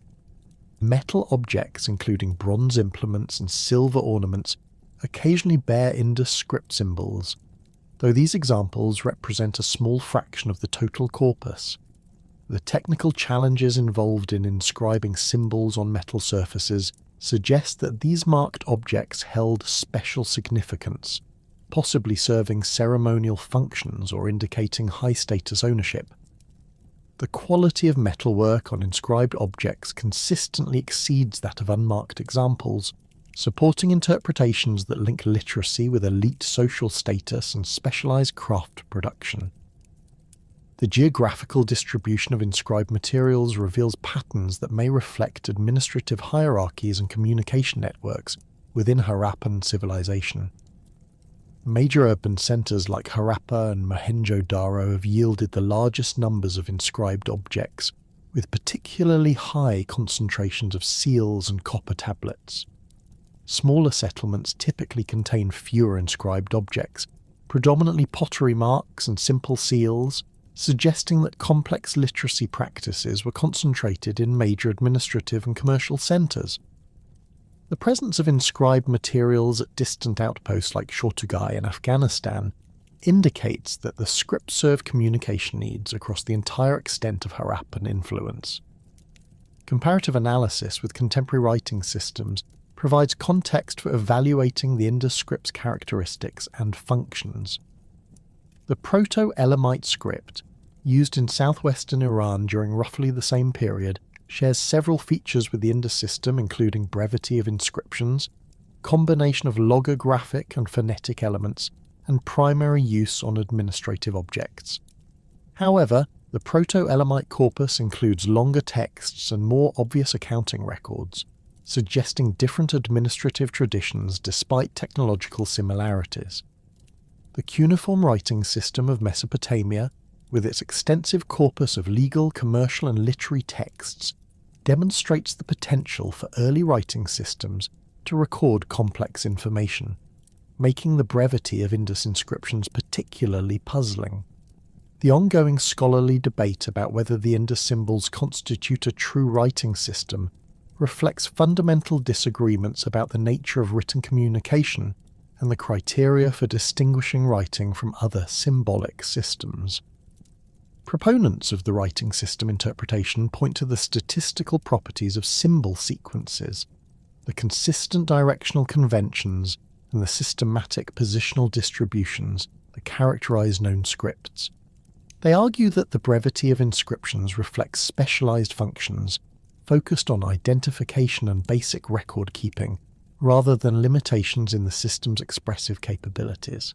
Critics of the writing system interpretation argue that the symbol sequences are too brief and repetitive to represent a fully developed script capable of recording the range of information typically associated with early writing systems.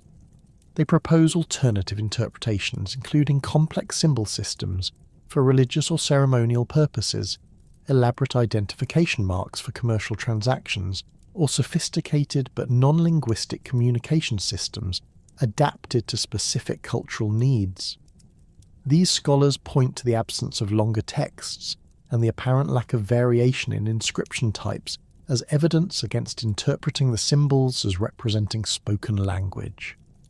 Recent computational approaches have attempted to resolve this debate through quantitative analysis of the script's properties compared to known writing systems and non-linguistic symbol systems.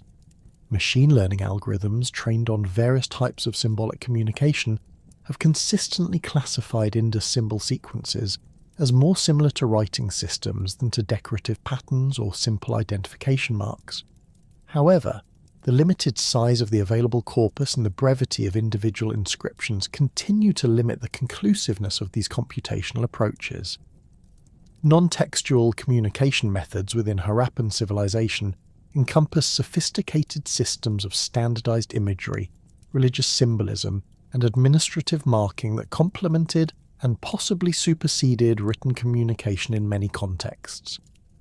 The animal motifs that appear on Harappan seals represent one of the most systematic examples of symbolic communication in the ancient world, with specific animals associated with particular regions, social groups, or administrative functions.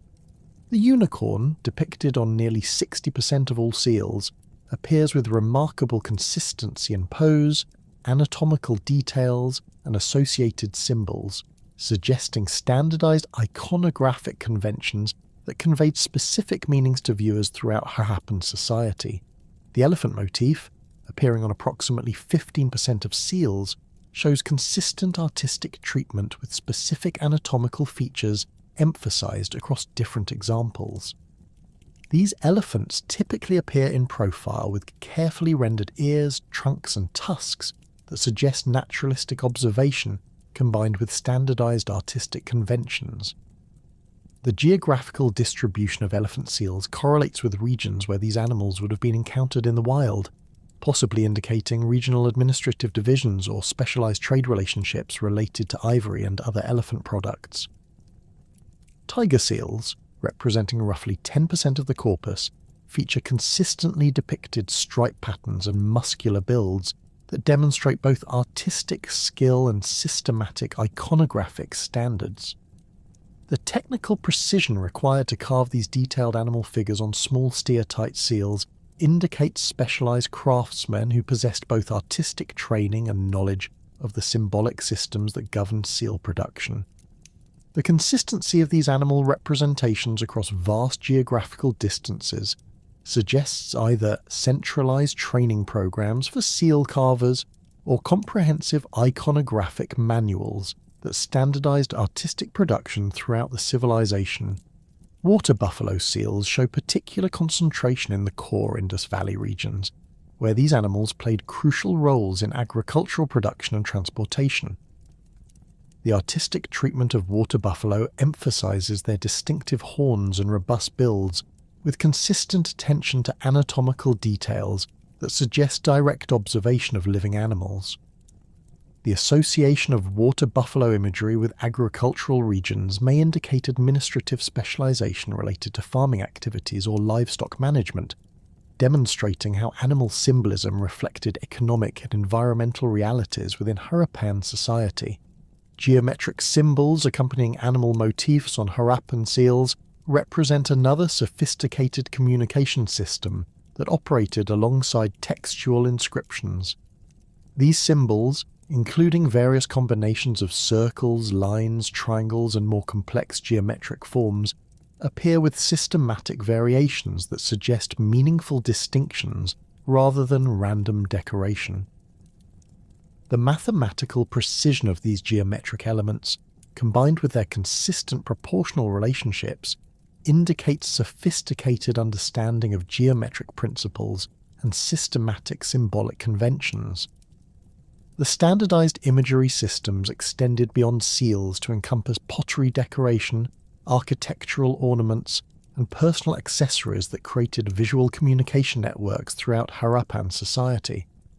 Pottery motifs including fish scales, intersecting circles, and plant patterns appear with remarkable consistency across different production centres, indicating shared artistic traditions and possibly symbolic meanings that transcended local cultural variations.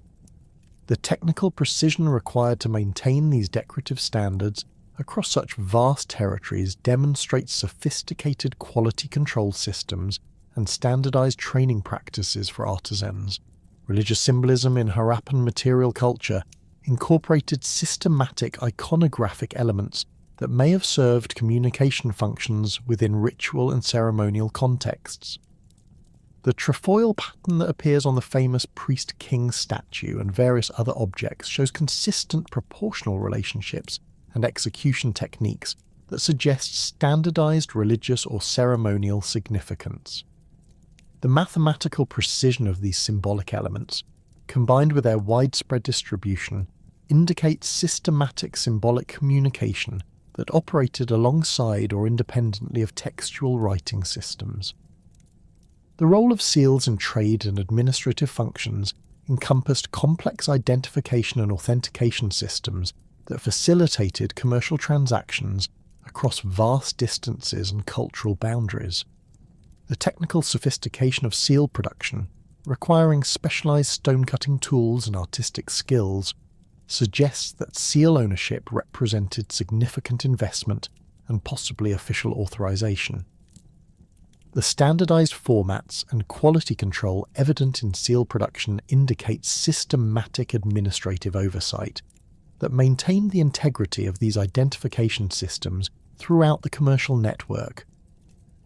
Archaeological evidence from trading contexts reveals that seals served multiple functions, including commodity identification, quality certification, and transaction authentication.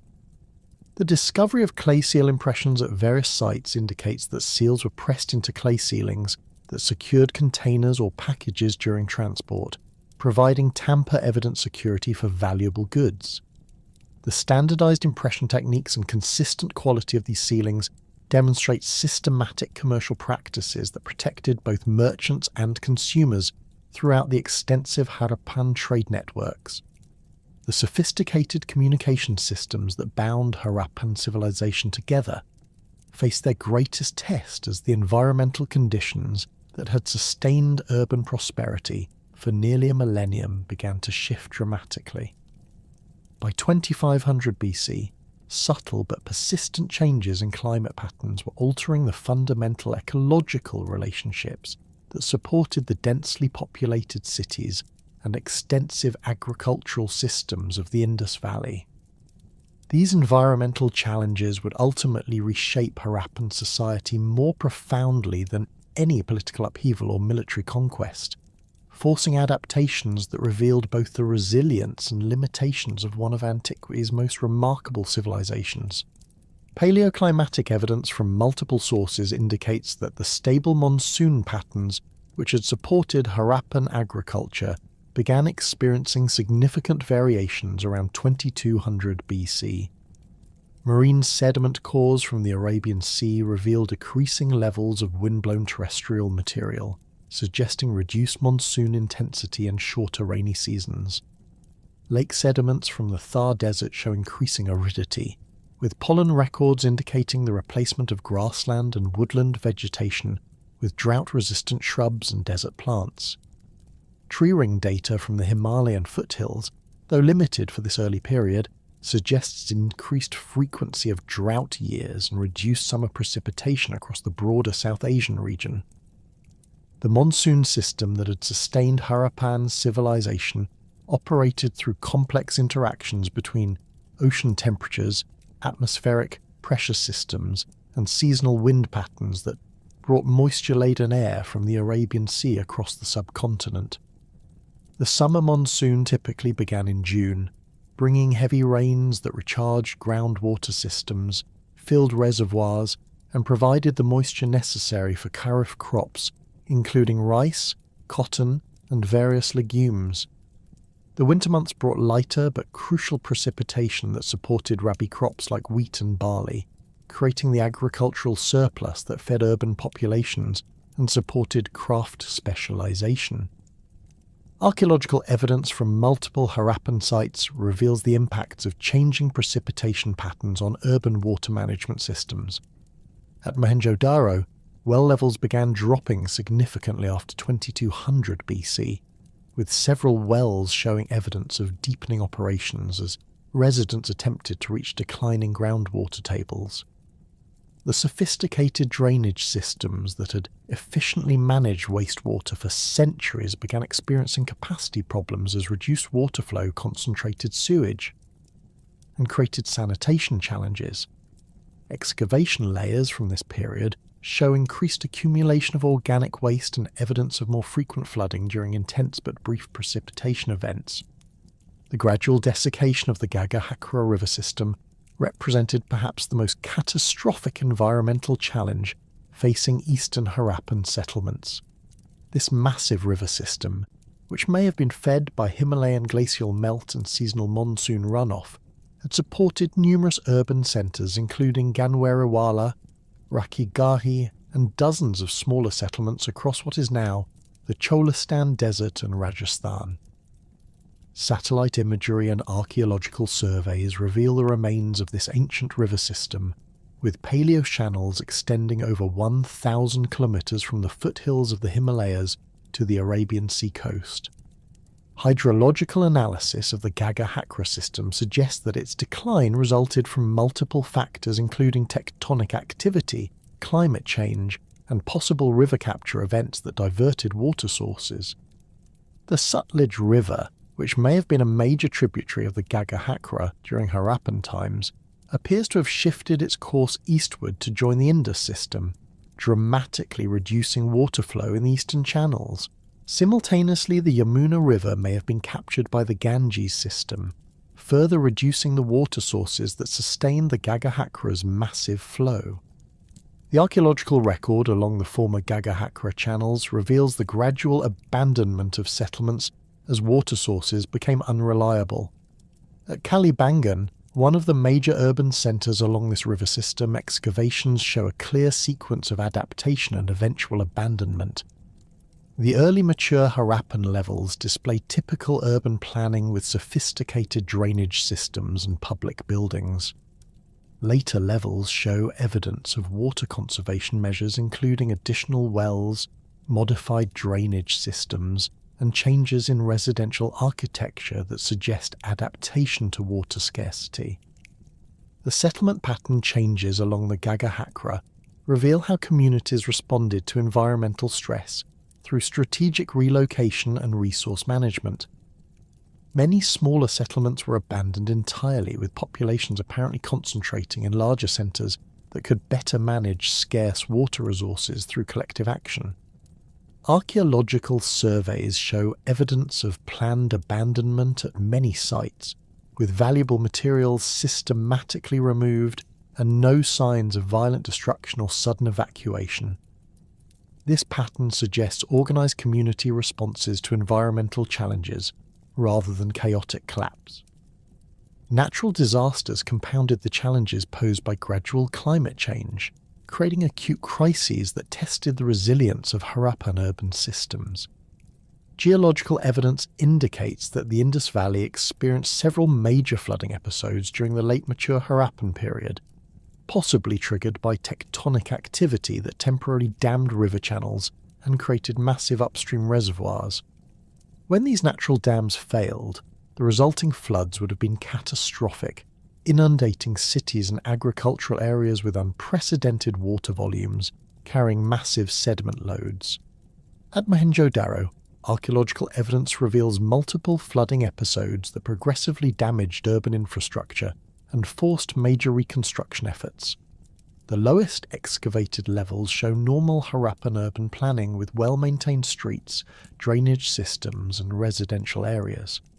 Higher levels reveal successive layers of flood silt interspersed with evidence of rebuilding activities. The residents raised street levels, reconstructed damaged buildings, and modified drainage systems to cope with changed topographic conditions created by sediment deposition. The flood deposits at Mohenjo-Daro contain distinctive fine-grained sediments characteristic of slack water deposition during major flood events. These layers, sometimes exceeding 1 metre in thickness, indicate prolonged inundation that would have made large areas of the city uninhabitable for extended periods. The discovery of human and animal skeletons in some flood deposits suggests that at least some flooding events occurred with sufficient speed to trap residents and livestock, though the limited number of casualties indicates that most floods may have been preceded by warning signs that allowed evacuation. Seismic activity represented another significant natural hazard that affected Harappan urban centres throughout their history. The Indus Valley lies within a seismically active region where the Indian subcontinent continues to collide with the Eurasian plate, generating earthquakes that can cause severe damage to brick and masonry construction. Archaeological evidence from multiple sites reveals damage patterns consistent with seismic activity, including collapsed walls, tilted foundations, and structural repairs that suggest earthquake damage and subsequent reconstruction efforts. At Dholavira, excavations have revealed evidence of major structural damage that appears consistent with earthquake effects. Several of the massive stone walls that form the city's water management system show evidence of sudden failure and subsequent repair using different construction techniques. The sophisticated reservoirs that were crucial to the city's survival in its arid environment show evidence of damage and modification that may reflect both seismic damage and adaptive responses to changing water availability. The responses of Harappan communities to environmental stress demonstrated remarkable adaptability and innovative problem-solving that enabled many settlements to survive for centuries despite increasingly challenging conditions. Water management systems underwent continuous modification and improvement as communities adapted to changing hydrological conditions. At Dholavira, the original water management system was progressively expanded and modified, with new reservoirs added and existing systems modified to capture and store increasingly scarce precipitation. Agricultural adaptation represented another crucial response to environmental change, with evidence suggesting that Harappan farmers modified their crop selection and farming practices to cope with changing precipitation patterns and soil conditions. Archaeobotanical evidence from later Harappan levels shows increased cultivation of drought-resistant crops including millets and sorghum, which require less water than the wheat and barley that had dominated earlier agricultural systems. The adoption of these alternative crops may have been crucial to maintaining agricultural productivity as monsoon patterns became less reliable. Settlement relocation became increasingly common as environmental conditions deteriorated in traditional Harappan heartlands. Archaeological surveys reveal the establishment of new settlements in areas that had previously been marginal to Harappan occupation, including regions with more reliable water sources or better soil conditions. The Gujarat coast, which had been important for maritime trade, saw increased settlement density as communities relocated from the increasingly arid interior regions. These coastal settlements maintained many Harappan cultural traditions while adapting to new environmental conditions and economic opportunities. Trade pattern modifications reflected both environmental constraints and adaptive strategies that enabled Harappan merchants to maintain commercial networks despite changing conditions in traditional production centres. The decline of some inland production centres led to increased importance of coastal settlements and alternative trade routes. Archaeological evidence suggests that trade in agricultural products decreased, while commerce in manufactured goods and raw materials from diverse sources became more important. The standardized production systems that had characterized Harappan crafts enabled continued manufacturing, even as production locations shifted in response to environmental pressures. The technological innovations that emerged during this period of environmental stress demonstrated the continued vitality of Harappan engineering and adaptation capabilities. Water conservation techniques became increasingly sophisticated, with evidence of improved well construction, more efficient irrigation systems, and innovative storage methods that maximized the utility of limited water resources. At several sites, archaeologists have found evidence of rainwater harvesting systems that collected and stored precipitation from building roofs and paved areas, supplementing traditional water sources during periods of scarcity. Agricultural technology also advanced in response to environmental challenges, with evidence of improved ploughing techniques, crop rotation systems, and soil management practices that maintain productivity despite deteriorating conditions. The development of more efficient irrigation systems enabled cultivation of previously marginal lands, while improved storage techniques reduced post-harvest losses that became increasingly critical as agricultural surpluses diminished. These technological adaptations enabled many communities to maintain viable agricultural systems even as environmental conditions became more challenging. Urban planning adaptations reflected the need to modify traditional Harappan city layouts to cope with changed environmental conditions. Later Harappan settlements often featured more compact layouts that reduced infrastructure requirements while maintaining essential services.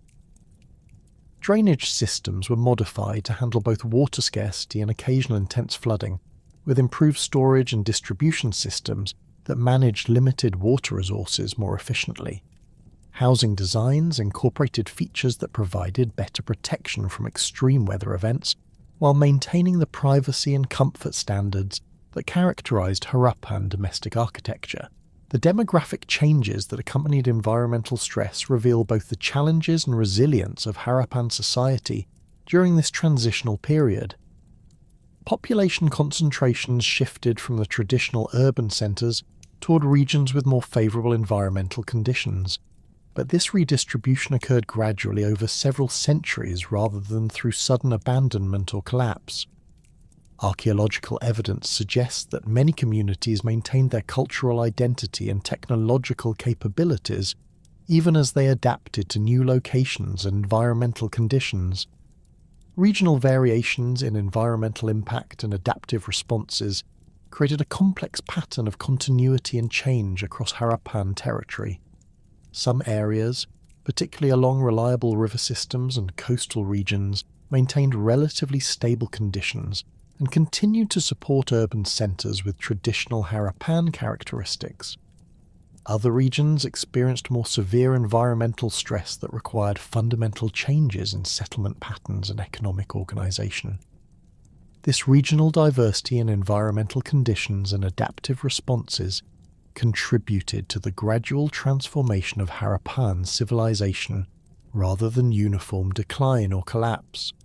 The evidence for continued cultural transmission and technological development during this period of environmental stress demonstrates the fundamental resilience of Harappan society and its capacity for adaptive innovation. Despite the challenges posed by climate change, natural disasters, and resource scarcity, many communities maintained sophisticated urban systems, advanced technologies, and extensive trade networks that preserved essential elements of Harappan civilization while adapting to new environmental realities. This adaptive capacity would prove crucial to the civilization's ability to influence subsequent cultural developments in South Asia even as traditional urban centres declined and transformed. The adaptive capacity that had enabled Harappan communities to weather environmental challenges for centuries ultimately proved insufficient to prevent the fundamental transformation that began around 1900 BC. Archaeological evidence from across the Indus Valley reveals a gradual but unmistakable shift from the sophisticated urban centres that had defined mature Harappan civilization to smaller, less complex settlements that retained some traditional elements while incorporating significant innovations. This transformation did not occur uniformly across the vast Harappan territory, creating a complex mosaic of continuity and change that challenges simple narratives of civilizational collapse. At Harappa itself, the archaeological sequence reveals the clearest evidence for urban decline during the late Harappan period. The uppermost levels of excavation show dramatic changes in settlement organisation, with the carefully planned street grids of the mature period giving way to more haphazard construction patterns. Houses built during this phase often reused bricks from earlier structures, indicating either resource scarcity or the breakdown of centralised building material production. The the sophisticated drainage systems that had been meticulously maintained for centuries began to fail, with block channels filled with debris and new construction built directly over former drainage lines. The population of Harappa appears to have contracted significantly during this period, with large areas of the former city showing evidence of abandonment rather than continued occupation. The massive defensive walls that had enclosed the mature Harappan settlement were breached in multiple locations, not through military assault but through gradual decay and stone robbing by later inhabitants. Archaeological deposits from this period contain significantly fewer standardized artifacts, suggesting the breakdown of the quality control systems that had maintained consistent production standards across the civilization. However, the transformation at Harappa was not simply one of decline and abandonment.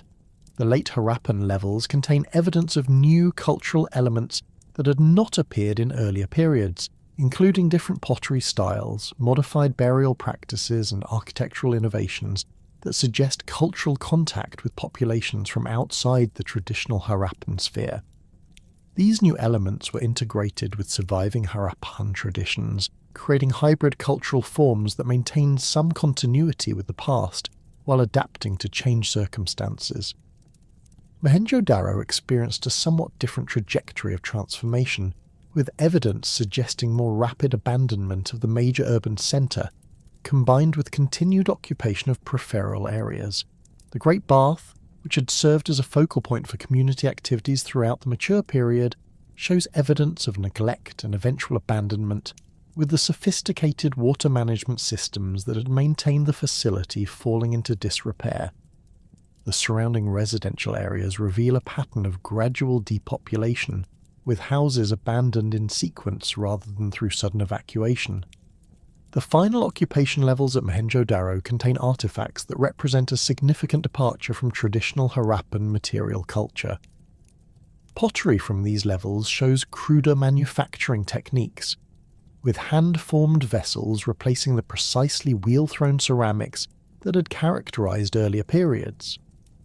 The standardized brick construction that had defined Harappan architecture was replaced by more expedient building techniques using whatever materials were readily available, including stones robbed from earlier structures and mud brick construction that required less technical expertise.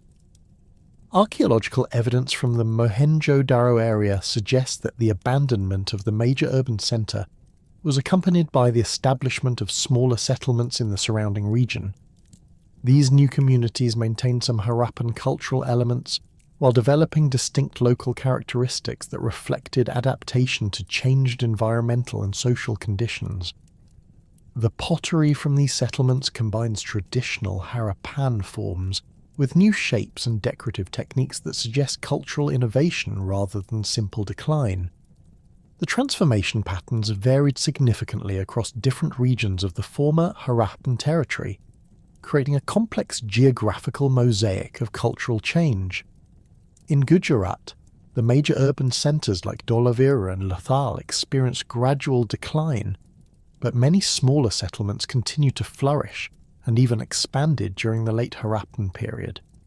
These communities maintained sophisticated water management systems and continued to engage in long-distance trade, though the scale and standardization of these activities decreased compared to the mature Harappan period. The coastal settlements of Gujarat show particular resilience during this transitional period, with communities adapting their economic focus toward marine resources and coastal trade networks. Archaeological excavations at sites like Rangpur and Rojdi reveal continued occupation through the late Harappan period, with material culture that combines traditional elements with new innovations. These communities developed new pottery styles that incorporated both Harappan traditions and external influences, creating distinctive regional variants that maintained cultural continuity while adapting to changing conditions. The Punjab region, which had been central to mature Harappan civilization, experienced more dramatic transformation during the late Harappan period. Many of the major urban centres were abandoned or significantly reduced in size, while new settlements appeared in locations that had not been important during the mature period. These new communities often featured different settlement organisation patterns, with less emphasis on rigid urban planning and more flexible arrangements that could adapt to local conditions and resource availability.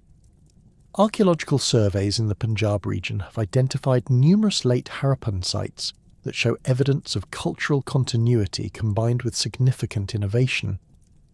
The pottery from these sites maintains some traditional Harappan forms while incorporating new shapes and decorative techniques that suggest contact with populations from the northern hills and western regions. Burial practices at these sites show modifications from traditional Harappan customs, with some communities adopting extended burial positions and different gravegood assemblages that reflect changing religious beliefs or social organisation. The Cholistan Desert region, which had supported numerous settlements during the mature Harappan period, when the Ghaggar-Hakra river system provided reliable water sources, experienced the most dramatic transformation as environmental conditions deteriorated. Archaeological surveys reveal that most settlements in this region were abandoned during the late Harappan period, with populations apparently relocating to areas with more reliable water sources. However, some communities adapted to the changing conditions by modifying their subsistence strategies and settlement patterns. The few late Harappan sites identified in the Cholistan region show evidence of communities that had adapted to increasingly arid conditions through innovative water conservation techniques and modified agricultural practices.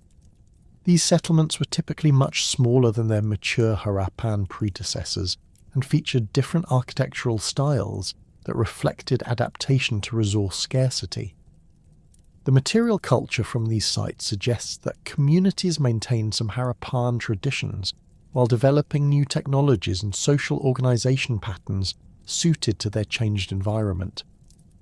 Regional variations in late Harappan material culture reflect both local adaptations to environmental conditions and cultural contact with populations from outside the traditional Harappan sphere. In the northern regions, late Harappan pottery shows influences from hill cultures that may have been expanding southward as climate change affected their traditional territories. These influences appear in the form of new vessel shapes, decorative techniques, and manufacturing methods that were integrated with surviving Harappan traditions. The western regions of the former Harappan territory show evidence of cultural contact with populations from Balochistan and the Iranian plateau, with late Harappan sites containing artifacts that reflect these external connections. Copper and bronze objects from these sites sometimes show manufacturing techniques and decorative styles that differ from traditional Harappan metalwork, suggesting either population movement or intensified trade relationships with western regions. These external influences were typically integrated with local traditions, rather than replacing them entirely, creating distinctive regional variants of late Harappan culture. The eastern regions of the Harappan territory, particularly areas along the former Ghaggar-Hakra system, show evidence of cultural continuity that persisted even as environmental conditions deteriorated. Late Harappan sites in these regions often maintain traditional settlement organisation patterns and material culture elements, though typically at reduced scales compared to mature Harappan communities.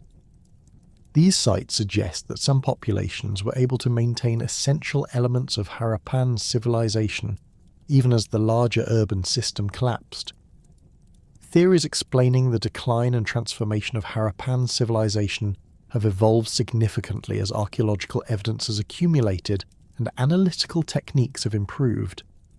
Early interpretations focused on catastrophic explanations, including foreign invasion, natural disasters, or sudden environmental collapse. These theories were influenced by the discovery of skeletal remains at Mohenjo-Daro that were initially interpreted as evidence of violent destruction, though subsequent analysis has shown that these remains likely represent natural deaths rather than massacre victims. The invasion hypothesis, popularized by early archaeologists who sought to correlate Harappan decline with the arrival of Indo-European speakers in South Asia, proposed that nomadic peoples from Central Asia conquered and destroyed Harappan cities. This theory was supported by the apparent absence of defensive preparations at Harappan sites and the lack of obvious continuity between Harappan and later South Asian cultures. However, archaeological evidence has not supported this interpretation, with no clear evidence of violent destruction at most Harappan sites and increasing recognition of cultural continuities that link Harappan and post-Harappan developments. Environmental degradation theories have gained increasing support as paleoclimatic evidence has accumulated, demonstrating significant climate change during the late Harappan period. These theories propose that decreasing monsoon precipitation, river system changes, and increasing aridity created conditions that could no longer support the dense urban populations and intensive agriculture that had characterized mature Harappan civilization. The gradual nature of environmental change would explain the extended process of urban decline and transformation rather than sudden collapse. The environmental degradation theories are supported by multiple lines of evidence, including marine sediment cores, lake sediment analysis, and archaeological evidence for changing water management practices at Harappan sites. However, these theories must account for the regional variations in decline patterns and the continued flourishing of some communities, even as others were abandoned. The complexity of environmental change and its varied regional impacts suggests that environmental factors were important but not solely determinative in explaining Harappan transformation. Internal social collapse theories propose that the sophisticated administrative and social systems that had coordinated Harappan civilization gradually broke down due to internal contradictions or external pressures that exceeded their adaptive capacity.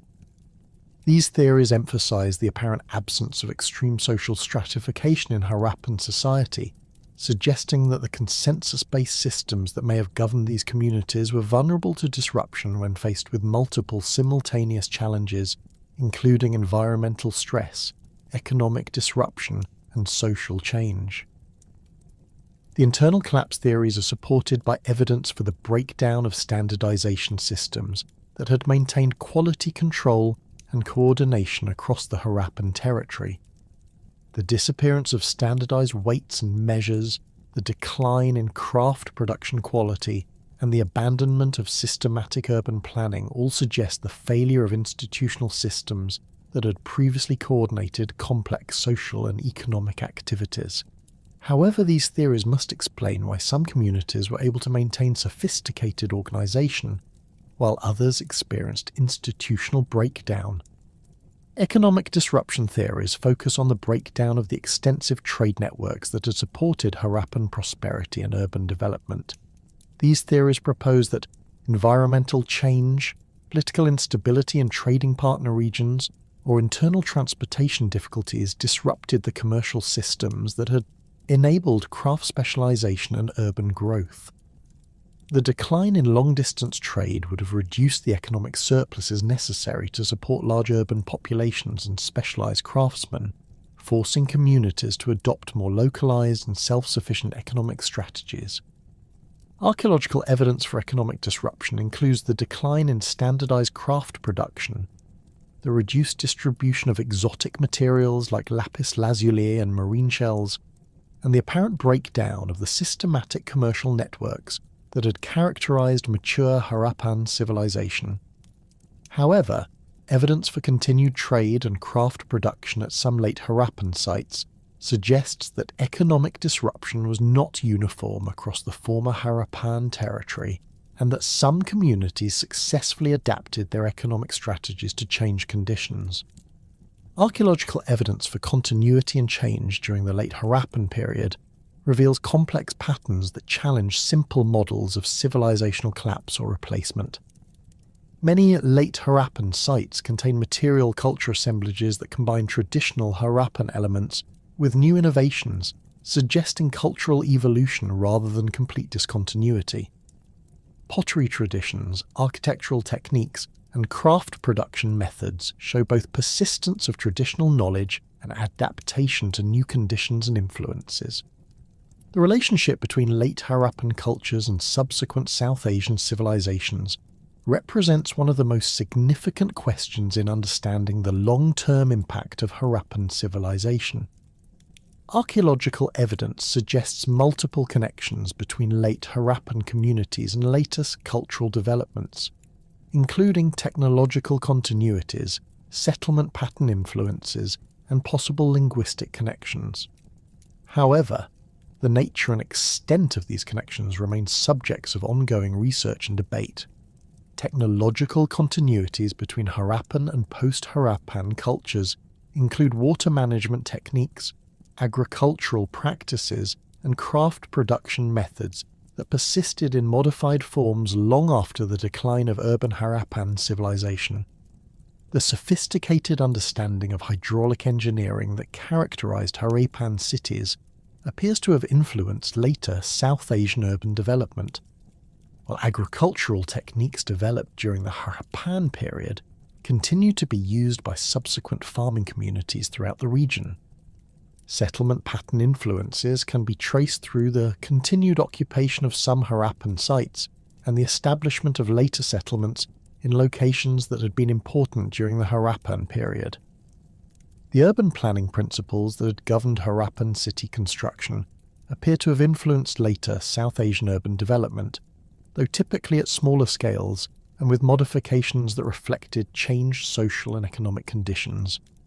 The question of linguistic continuity between Harappan and later South Asian cultures remains highly speculative due to the undeciphered nature of the Harappan script and the lack of contemporary textual evidence.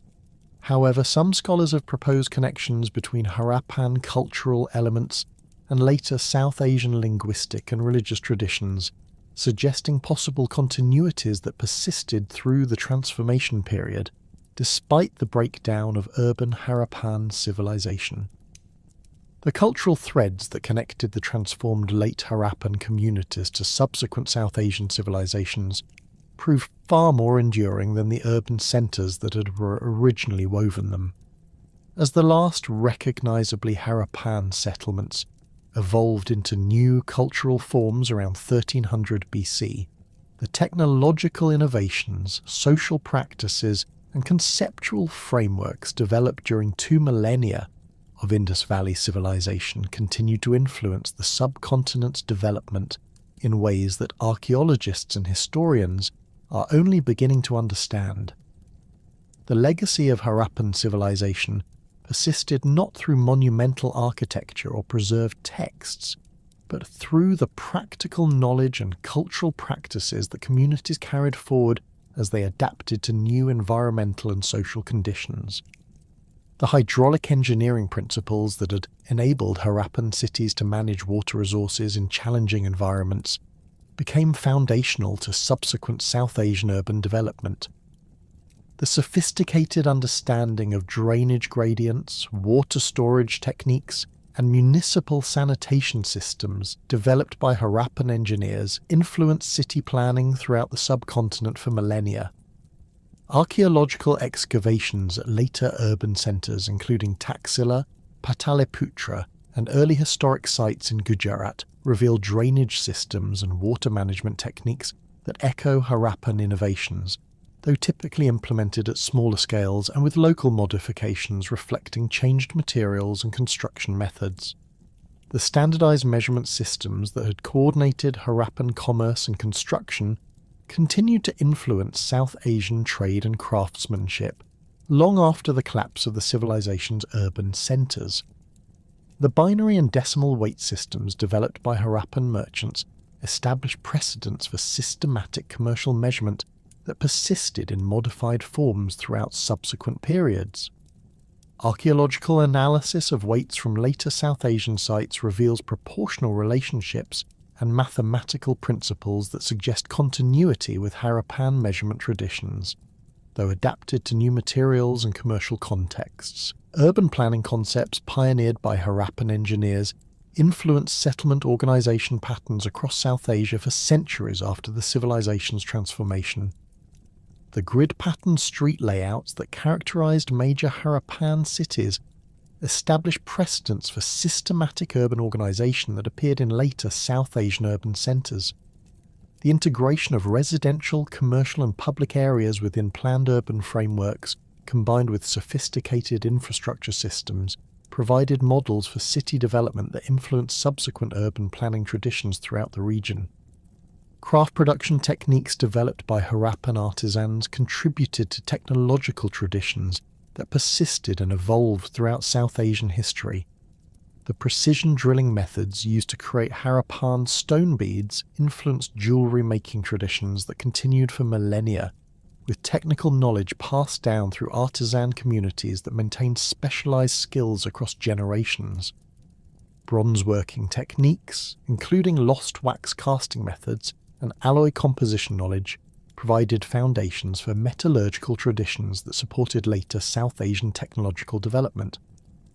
The cotton cultivation and textile production innovations that had made Harappan communities among the world's first large-scale cotton processors established agricultural and manufacturing traditions that became central to South Asian economic development. Archaeological evidence suggests that cotton growing techniques developed during the Harappan period continued to be used by farming communities throughout the northwestern subcontinent, while textile production methods influenced craft traditions that eventually made South Asian cotton textiles globally significant commodities. Agricultural practices developed by Harappan farmers, including crop rotation systems, irrigation techniques, and soil management methods, provided foundations for farming traditions that sustained South Asian populations through subsequent millennia. The integration of multiple crop types, including wheat, barley, legumes, and cotton, within systematic agricultural systems established precedents for diversified farming that enhanced food security and supported population growth in later periods. Water buffalo domestication and management techniques developed during the Harappan period continued to be central to South Asian agriculture, with these animals remaining crucial to farming systems throughout the region. Religious and ritual practices that characterized Harappan civilization may have influenced the development of later South Asian religious traditions, though establishing direct connections remains challenging due to the absence of decipherable textual evidence. The emphasis on ritual bathing evident in Harappan archaeological sites appears to have contributed to purification practices that became central to later South Asian religious systems. Fire altars and offering practices documented at Harappan sites suggest ritual traditions that may have influenced the development of fire worship and sacrifice practices that characterized later Vedic religion. The apparent reverence for fertility symbolism and mother goddess figures evident in Harappan material culture may have contributed to goddess worship traditions that remained prominent throughout South Asian religious development. Terracotta figurines and artistic motifs from Harappan sites suggest religious concepts focused on agricultural fertility and feminine divine power that persisted in various forms through subsequent cultural periods. The integration of animal symbolism in Harappan religious iconography may have influenced the development of animal worship and symbolic traditions that became important elements of later South Asian religious systems. Urban sanitation concepts pioneered by Harappan engineers influenced public health practices and municipal organisation throughout subsequent South Asian history.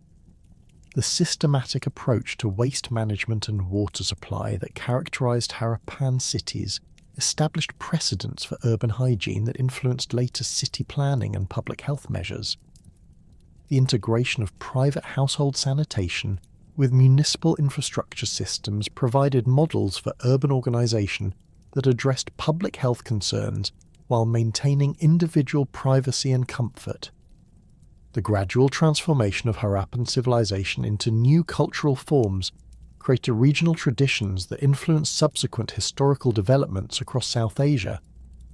In Gujarat, late Harappan communities maintained maritime trade connections and craft production traditions that contributed to the region's continued importance as a commercial centre.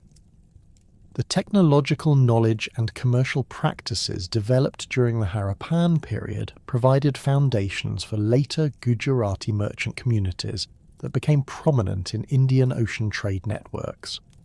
Punjab region communities that had adapted Harappan agricultural and craft traditions contributed to the development of farming and manufacturing practices that supported later historical civilizations, including the Mauryan and Gupta empires.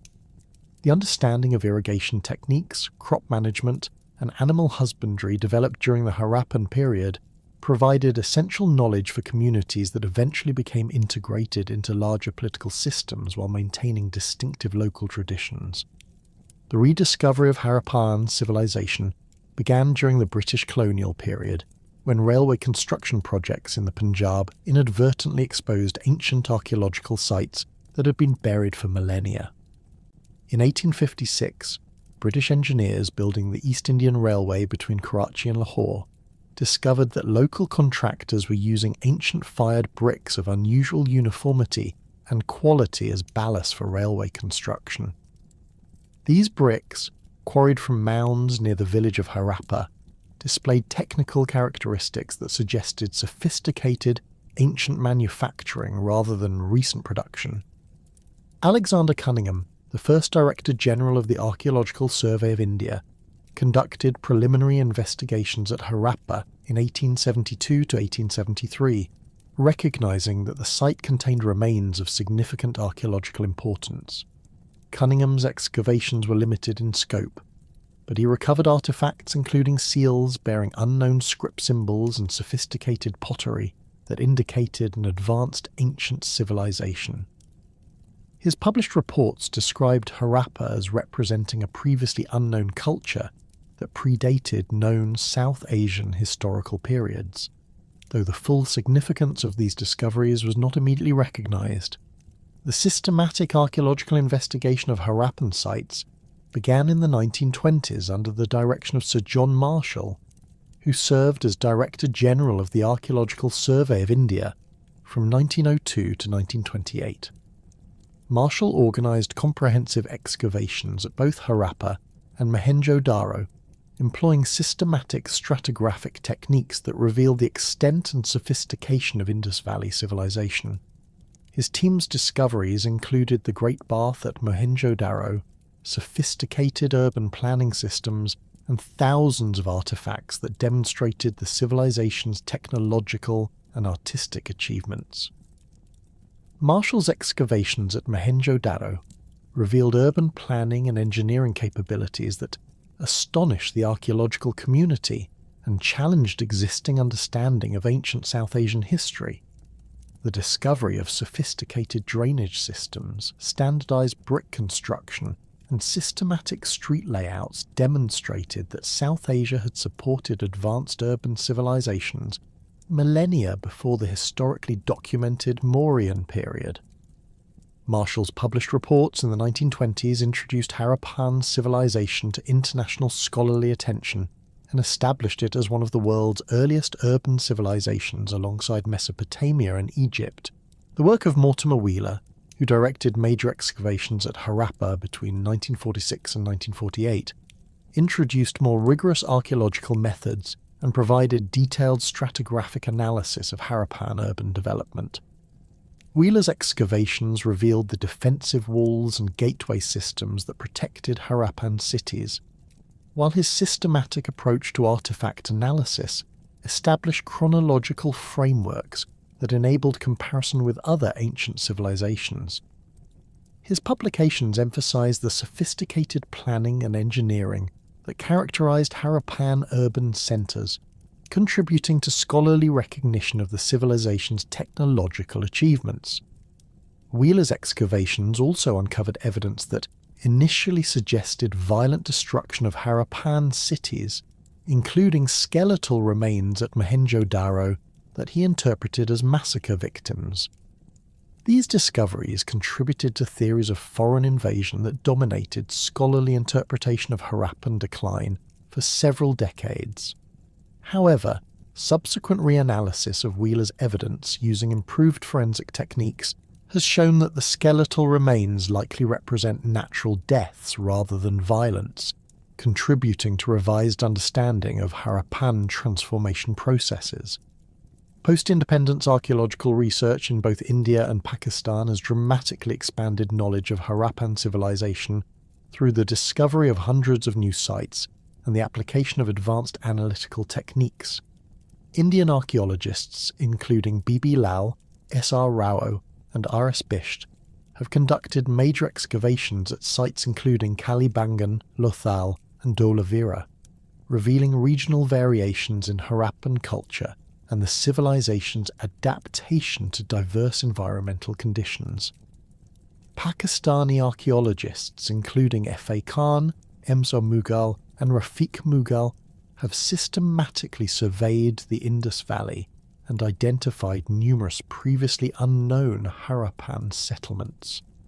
The discovery of Dholavira by Indian archaeologist R.S. Bisht in 1967 revealed sophisticated water management systems that demonstrated Harappan engineering capabilities in challenging arid environments. Bisht's excavations uncovered elaborate reservoirs, drainage systems, and urban planning features that showed how Harappan communities adapted their technological systems to local environmental conditions. The site's preservation in Gujarat's Reign of Kutch provided exceptional insights into Harappan construction techniques and urban organisation that complemented discoveries at other major sites. Systematic archaeological surveys conducted since the 1960s have identified over 1,400 Harappan sites across Pakistan and northwestern India, revealing the true extent of the civilization and its regional variations. The Kholistan Desert Surveys, led by Pakistani archaeologist Mistar Mughal, identified hundreds of sites along the ancient Ghaggar-Hakra river system, demonstrating that Harappan civilization extended far beyond the Indus Valley proper. These surveys revealed settlement hierarchies and regional specialization patterns that provided new insights into Harappan political and economic organization. Advanced dating techniques including radiocarbon dating, thermoluminescence dating, and archaeomagnetic dating have provided precise chronological frameworks for Harappan development and transformation. These techniques have established that Harappan civilization emerged around 3300 BC, reached urban maturity by 2600 BC, and underwent gradual transformation between 1900 and 1300 BC. The refined chronology has enabled more sophisticated analysis of cultural change processes and comparison with contemporary civilizations in other regions. Satellite imagery and remote sensing technologies have revolutionized Harappan archaeological research by enabling identification of ancient settlement patterns and environmental changes across vast areas. Satellite analysis has traced the course of the ancient Ghaggar-Hakra river system and identified numerous archaeological sites that would be difficult to locate through ground survey alone. These technologies have also provided insights into ancient landscape changes and environmental conditions that influenced Harappan settlement patterns and agricultural systems. Ground-penetrating radar and magnetometry surveys at major Harappan sites have revealed subsurface features without destructive excavation, enabling more comprehensive understanding of urban layouts and construction techniques. These non-invasive techniques have identified buried structures, street systems, and drainage networks that provide detailed insights into Harappan urban planning, while preserving archaeological deposits for future research using improved techniques.